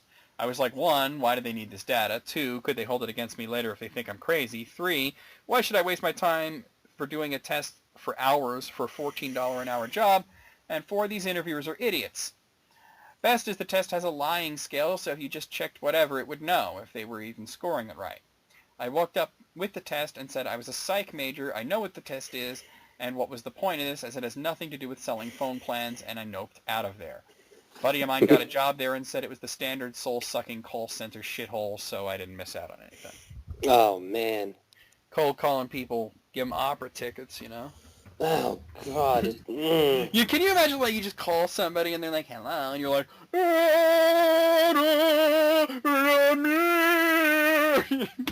would you like to hear that in person? Hey, maybe if you would have done that, you might have sold some. I tried every tactic in the book, and nothing. Nobody was taking me. Maybe it's my voice. Maybe I wasn't projecting enough or something. Maybe just the insanity of cold calling people to sell opera tickets was the reason. Yes. Opera Lyra, this is Jesse calling. Ugh. Maybe it was like that one episode of Seinfeld where George's dad was trying to sell computers. Oh, yeah. And he had George and that other guy, the nutty guy, cold calling people to try, and the key guy kept ringing the bell and getting all these sales, and it turns out that his phone wasn't even connected. No. Just like Just psychobabble, man. Yeah. I went to an interview for a debt consolidation job, the kind of people who help those in debt work their way out by making it manageable for them. When I got there, the interview went fine. Then all of a sudden I was told I'd have to pay £1,500, around $2,300, for licensing fees, business cards, leaflets, etc., etc. Not once in the application process did that information arise. About halfway through my question about the costs involved and why I would want to pay the interviewer gets a phone call and apologizes, but still answers. It's another person in my position calling with an update about how much money he's made this week. Boy, you think that might have been planned? Yeah, Joe. How coincidental. Yeah, right. After some digging, once the call was over, I found out that I'd be self-employed, operating a franchise, and would make my money by being the face of other people's debt. All collectors would come to me for payments. I would take a monthly payment to cover all costs paid out to creditors by the debtor. How I got paid was that I'd actually keep 100% of the first monthly payment and negotiate directly with the creditors for lower monthly payments. But wouldn't let the debtor know. I'd simply pocket the difference as commission. I declined and left without finishing the interview. It was only after I'd left that I realized the call he took was probably fake too. Yeah, all that sounds really bad. Just a bad situation. Well, that's the last of it. Now, according to this, that last one was number 9, but there were definitely more than 9 of these. So let's just give it, I guess, a letter grade. I'm going to give this a B plus. I'm going to give it an A. Those were all A quality. Bitch. Bitch. A for asshole. Bitches ain't shit. According to Chansey, right? Yeah. Bitches ain't shit but hoes and tricks. But hoes and tricks. What song is that? Bitches ain't shit but hoes and tricks. Hoes and tricks. Dick on his nuts and suck the dick. You get the fuck out after you're done. Then I hops to my right to make a quick run. I thought that sounded familiar, of course. I got a list here from Looper. I haven't looked at this, but it sounds really interesting. Movies canceled because of an idiot mistake. Can you imagine canceling a movie because somebody fucked up somewhere? I think it's possible, but damn, that's a lot of money gone. Yeah, I mean, okay, so I don't know how many there are. This first one is Star Trek, Planet of the Titans. Eh? I actually know about this one. Before Star Trek the Motion Picture, there were all these different attempts to get Star Trek off the ground as a movie. And, like, for example, in the early 70s, they were going to do a movie where the Enterprise faces off against God. Oh, well, boy, that worked out. Well, I don't mean like Final Frontier was just some alien. I mean like literally God would come to destroy the world and the Enterprise had to like, I don't know, shoot photon torpedoes at him or some shit. But anyway, Planet of the Titans was an idea, sort of like Plato's Stepchildren kind of thing, or that kind of idea, and they were going to do that. And the unfortunate thing is they were looking to have that come out around 1977, right when another Star movie came out, Star Wars came out, and the people at Paramount had the bright idea that there's no way that there's enough science fiction fans out there to see 2 space movies in a year. Well, little did they know. I mean, we're living in a time now where there's like 15 superhero movies that comes out every year, and they all make a buttload of money. But then they thought, there's no way people would want to see 2 space movies in a year. Yeah, 2? That's too many. Yeah. All right. I wonder if any of the... Were any of the movie ideas before the motion picture anything from Phase 2? Well, Phase 2 was a movie script at one point. I thought so. Actually, I'm sorry, like Phase 2, actually the motion picture pretty much was the pilot of Phase 2 from what I understand. Oh, well, there you go. They just, beefed it up. Justice League Mortal. Now, I know that there was going to be a Justice League movie. George Miller was going to direct it. Didn't happen. I don't know what the mistake was that got it to be canceled. Let's find out. So they're going to film it in Australia. Okay, so apparently it wasn't just one error. It was just a comedy of errors. Aha! I was waiting for There were some tax errors that their tax cuts were denied to it because these laws were put in place to help smaller independent movies, not Hollywood blockbusters. So then they had to change their filming locations. But then the script needed work, and then there was a writer's strike. Oh, damn. And then by the time the writer's strike was resolved, all the actors that were attached to the roles were not interested anymore.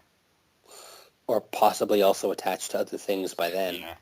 Like, for example, they had that guy Common was going to play Green Lantern. Armie Hammer was going to be Batman. I mean, Oh, man. yeah. Can you imagine? Yeah, but Who it kn- didn't who happen. knows?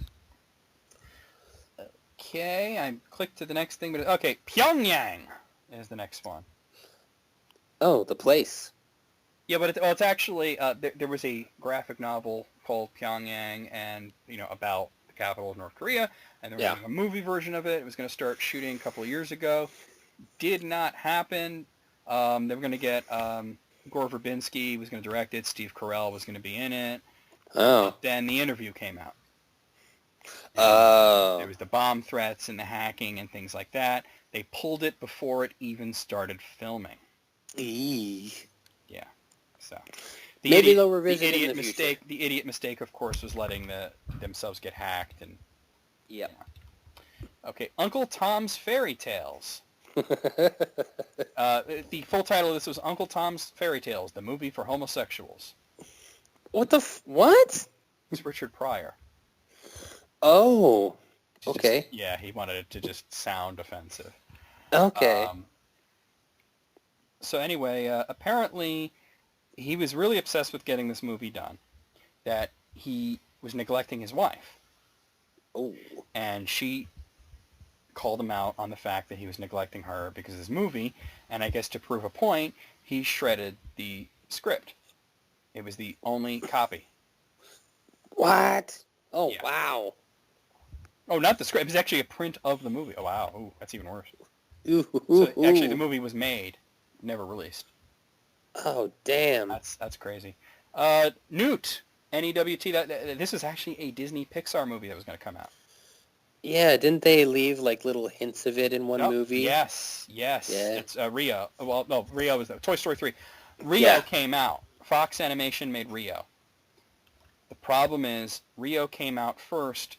Newt had the same exact plot.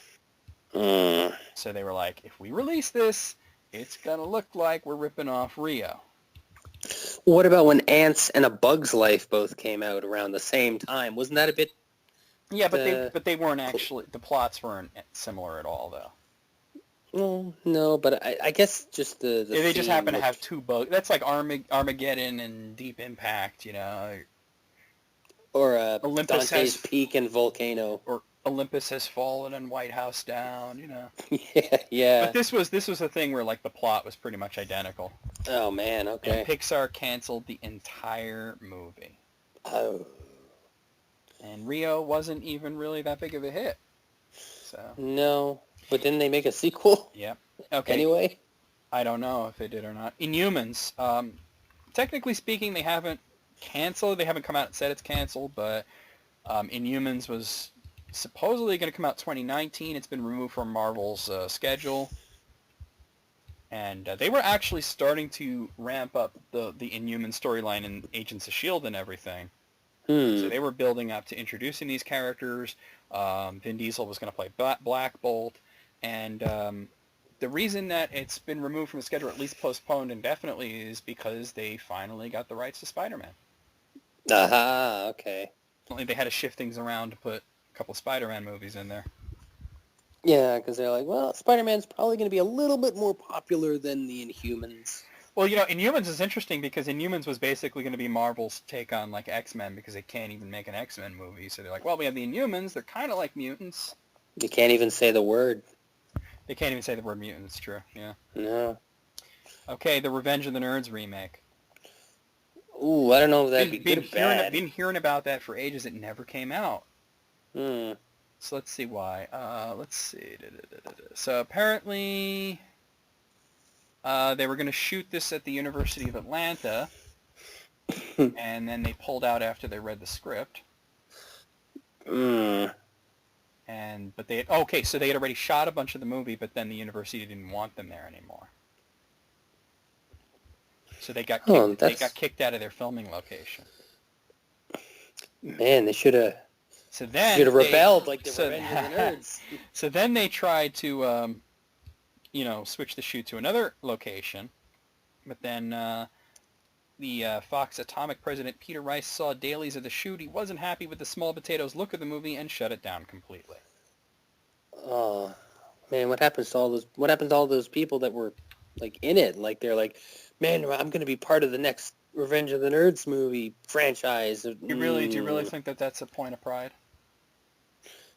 You never know. Some people. I mean, it sounds like it was pretty bad. If first They read the script. The school was like, no, we don't want this shot here, and then the president of the company was like, no, we're not doing this. So maybe it's best it never came out. Okay, the 2 sequels to Terminator Salvation. 2 sequels, damn. We're going to make... Terminator Salvation was originally going to be a trilogy, first part in a trilogy.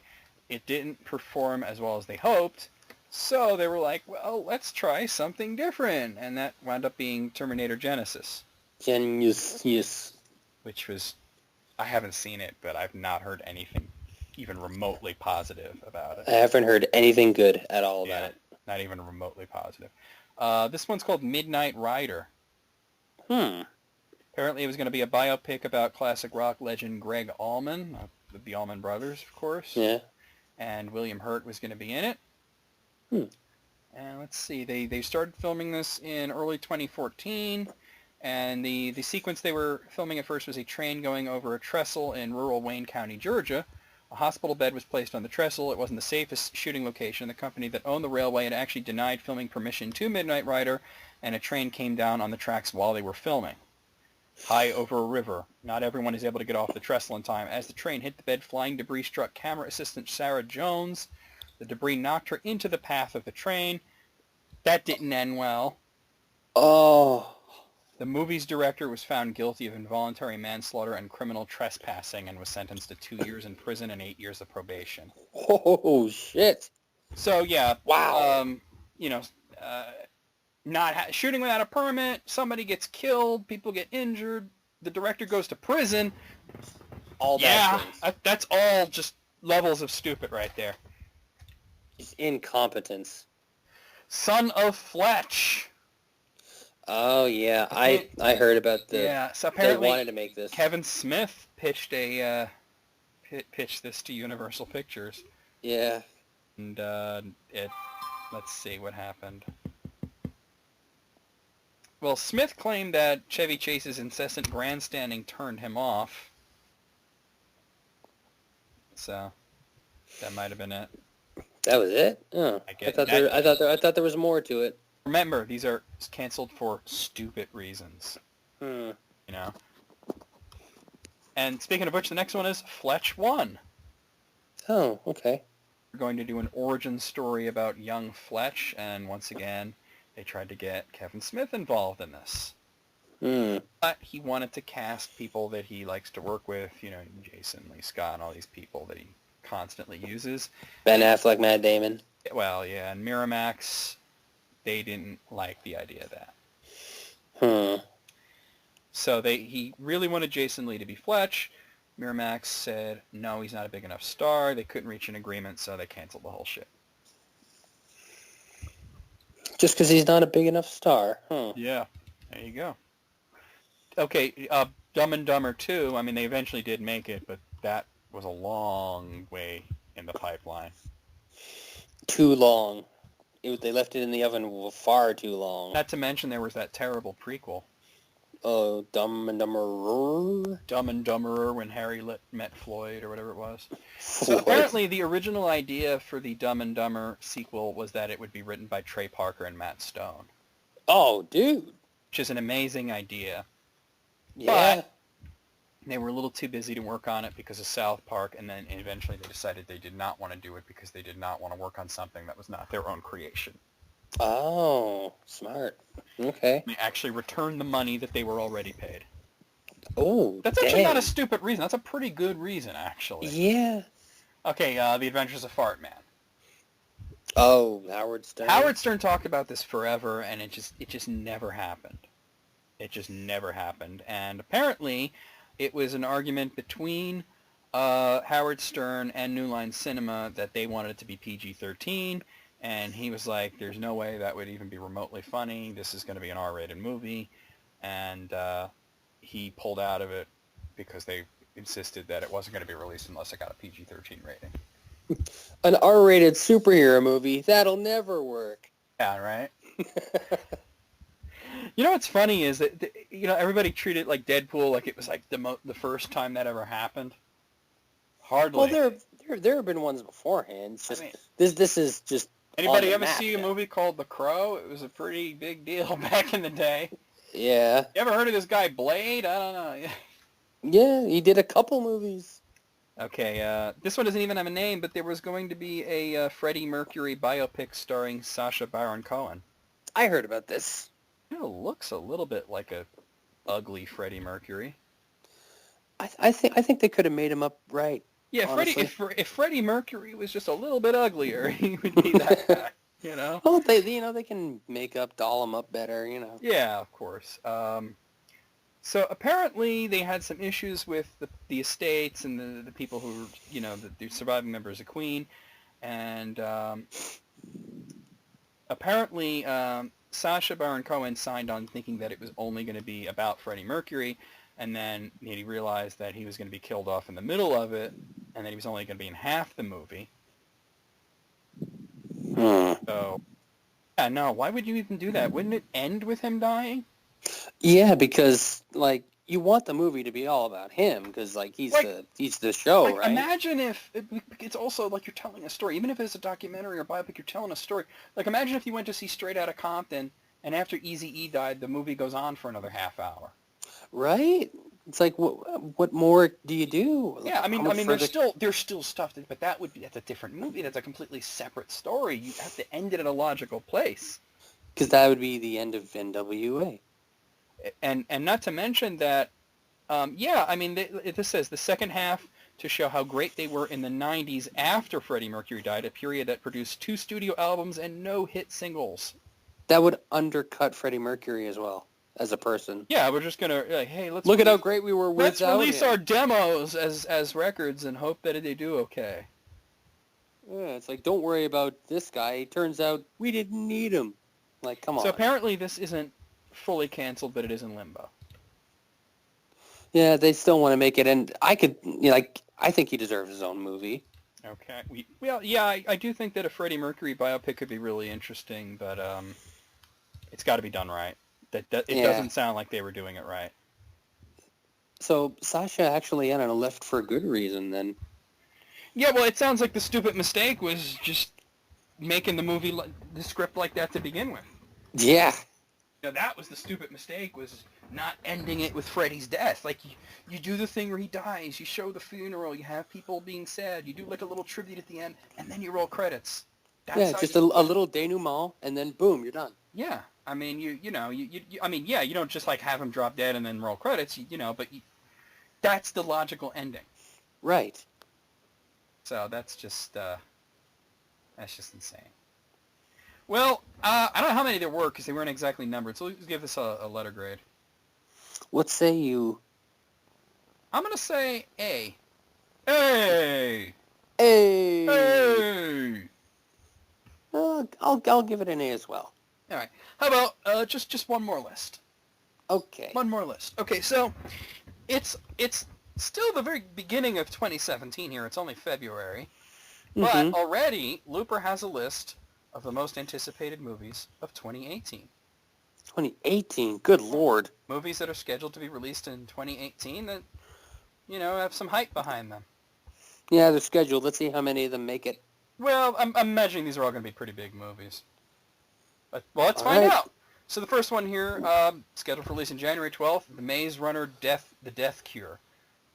Another Maze Runner? Didn't Maze Runner kind of bomb to begin with? Yeah, or at the very least, or at the very most, it did okay. Yeah, but then there was a second one that, yeah. Wait, there was a second one? This is the third one they're talking about. Well, that goes to show you how much I'm paying attention. Second one was the Scorch Trials. Okay, yeah, I heard of that. Never mind. Okay. 50 Shades Freed in February 9th. I can't even believe that they've made the second one of this, much less that they're going to go ahead with the third one. Yeah, I thought like they, I don't know, kind of shut the door on this series, but... Well, I know that there was a bunch of these books, but I thought that the first movie underperformed. Yeah, but there's always going to be an audience for this schlock. The Predator, February 9th. I might want to see that. I don't know. I mean, like, I'm really not understanding if it's a remake or what, but... If it's rated R. I didn't dislike Predators, but I did feel that it had that made-for-TV vibe for it. It kind of did, Yeah. but it did have Danny Trejo. That's true, yeah.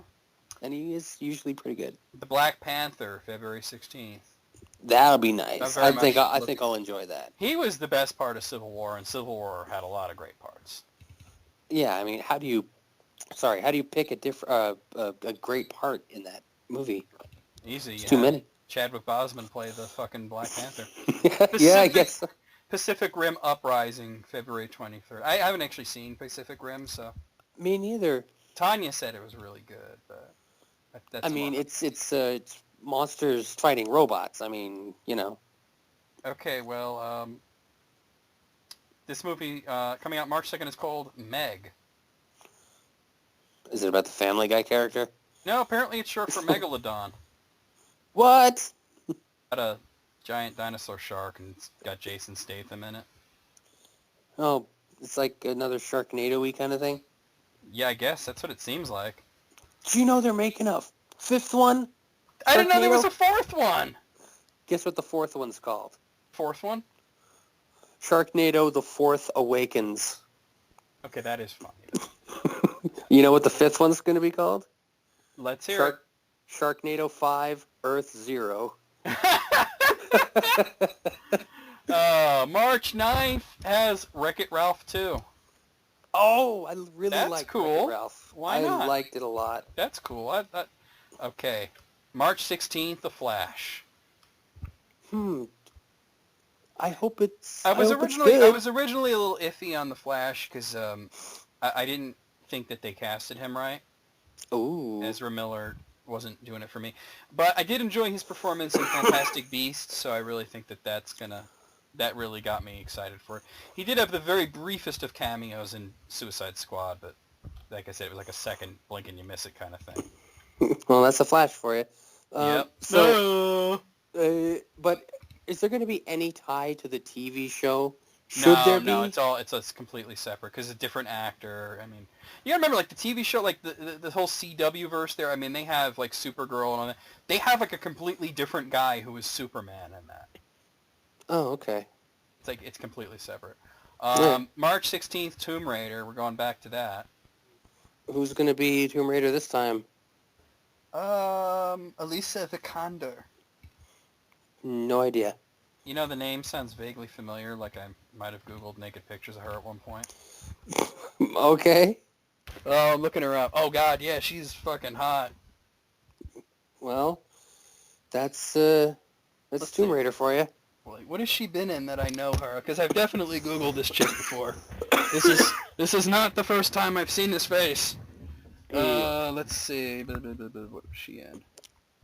I don't care about her life. I'm looking for what movie she's been in. I don't think I've seen any of these movies.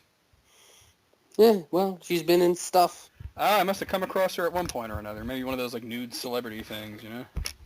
The Fappening. No, I mean like, you know, like sites that show you like just nude scenes from movies. Oh, okay. It's like sometimes it's a really bad movie with a really good nudie scene in it. You don't want to watch the movie. You don't want to watch the other 95%. Yeah, the other 15% of the Dreamers where they have their clothes on. The Dreamers? There was this movie with Eva Green, and she was like naked throughout almost the entire movie. Gee, all right. It's also a really bad movie, but she was like really super naked. Super naked. Yeah, huh? imagine being naked, but like plus naked. Naked plus nakedness. March 30th, Ready Player One. I have no idea what the hell that is. Oh, dude! I'm looking forward to that. I've listened to that book about 3 times. Oh, cool then. All right. It is good stuff. Well, there you go. Steven Spielberg's directing it. No way! Oh, shit. Yeah. Oh, shit. Hype. The hype is real. The hype is real. April 6th, A Wrinkle in Time. Really? Wow, Dang. I mean, man, you would have thought that we'd be on like the 5th remake of this by now, but they haven't really made a honest to God movie of this. Have they ever made anything like a TV There was thing? there was a TV thing, yeah. Huh. Listen to this cast here: Chris Pine, Zach Gella, whatever the fuck his name is, Michael Galifianakis. Oprah Winfrey's in it. What? What? Reese Witherspoon's in it. Okay, so that's a thing. Wow. All right. Director?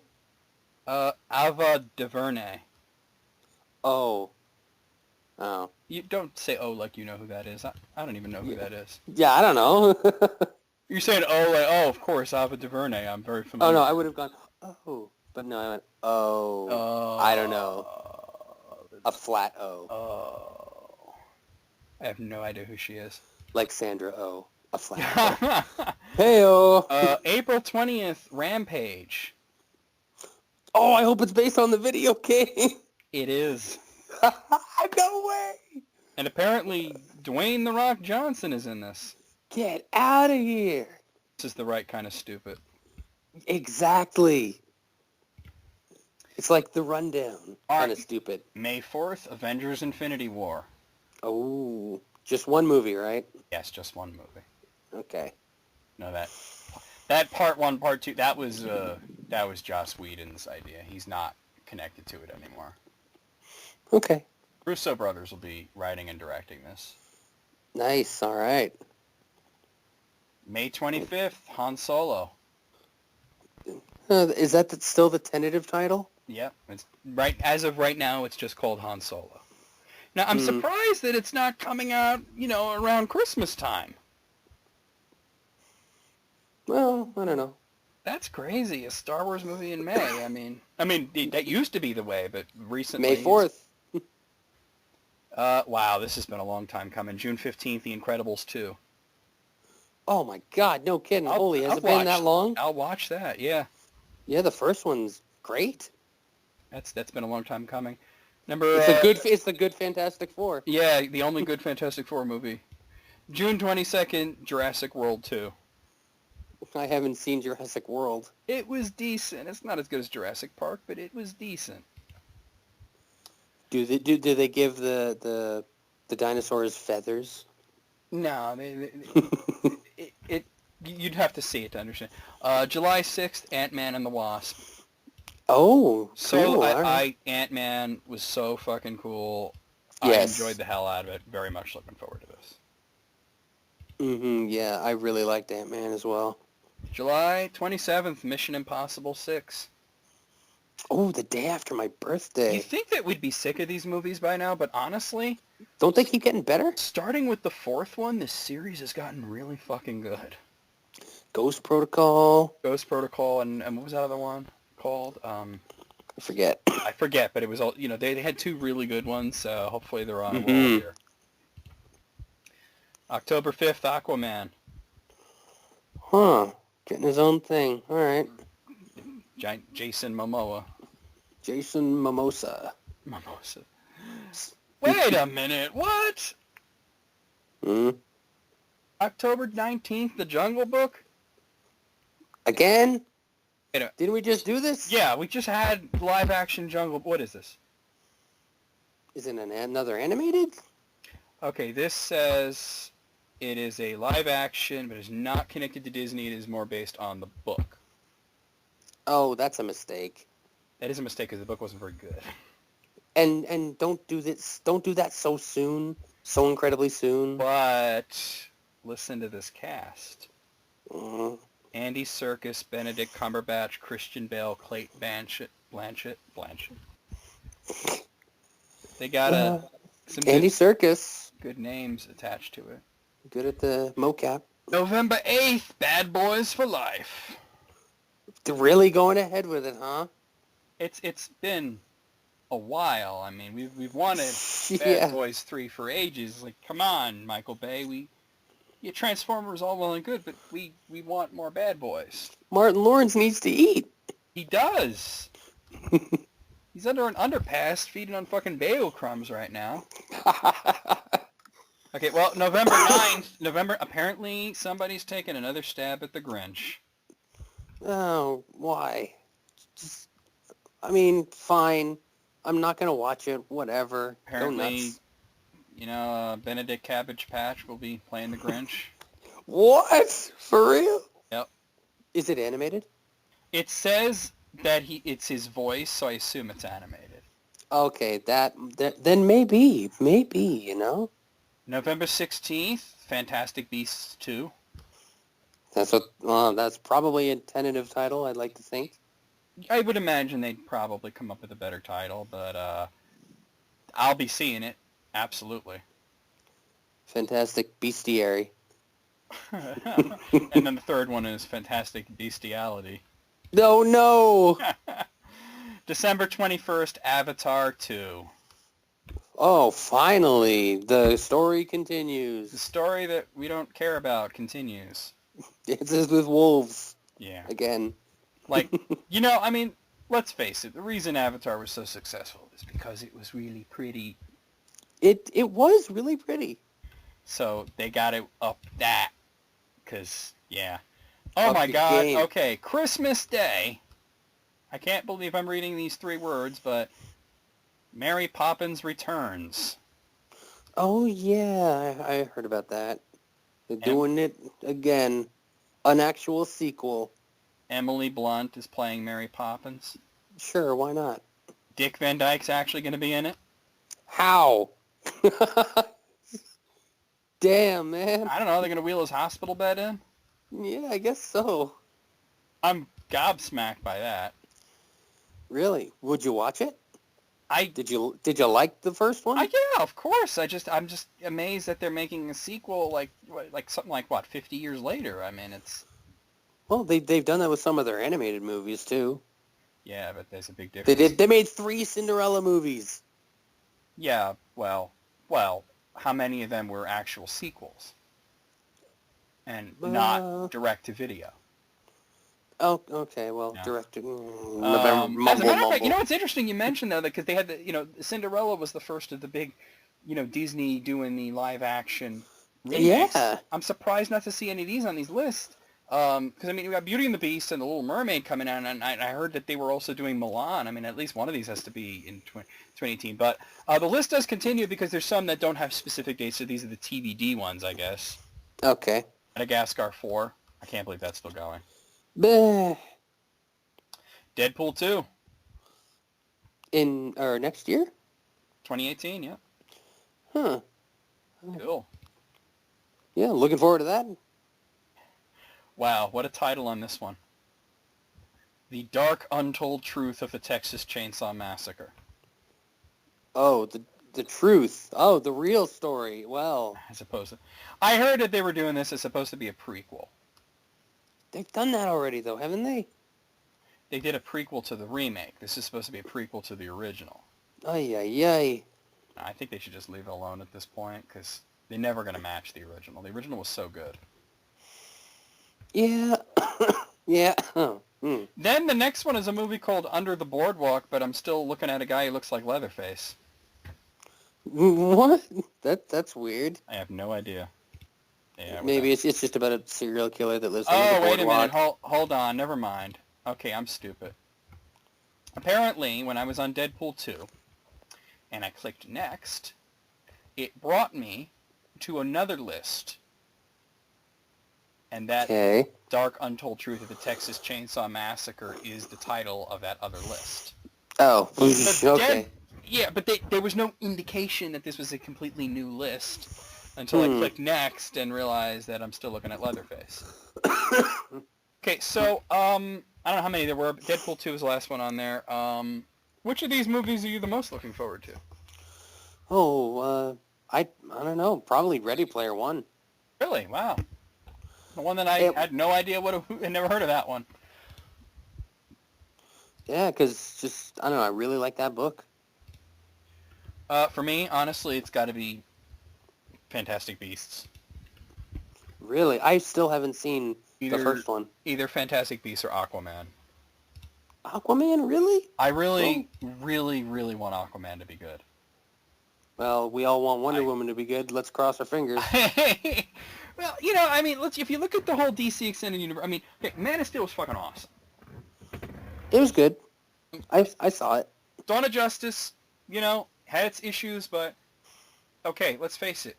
That was not the version they needed to release. That ultimate cut, that was what it should have been to begin with. So somebody I fucked still up. have yet to see that. I still have yet to see the ultimate cut. Somebody fucked up by not releasing that version.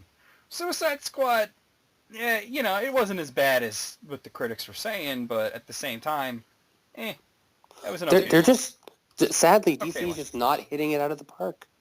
Well, I think part of it is the level of hype is doing them a disservice. Wonder Woman, fantastic trailer, but let's see what happens. I mean, Suicide Squad had a fantastic trailer, and You can have the best trailer in the world, but the movie can still suck. it could be the opposite. I mean, you ever see the trailer for the original Star Wars? Yeah. Wonder that anyone actually went to see it at that point. Yeah. A couple people probably saw it opening day, and then then the word just spread. Yeah, like 2 people showed up, and they're like, those 2 people told everyone else that it was really good. Yeah. What? That piece of shit looking movie? Like, no, man, it doesn't even look like the same as the trailer. It's anything but, man. Yeah. No, actually, the truth behind it is that apparently nobody expected Star Wars to be a hit. So they just gave it a shitty trailer. And, well, no, the shitty trailer was just cheapness. Is that like even George Lucas was thinking that it might be like a movie that might make like $30 million, but then it wound up making $300 million. So they didn't think it was going to be as popular as it was. So, but apparently it was like you would expect. Like there were people lined up day one, people going crazy, even though they had no real basis of expectation. Yeah. People were fucking stoked. But of course, Paramount thought there's no way that those same people, there's no way they would want to see another space movie. Yeah, right. Yeah. No They one's didn't gonna want watch Star Trek Trek and Star Wars. Are you kidding me? There's no room for both. Get out of town. Out of here with that white bitch shit.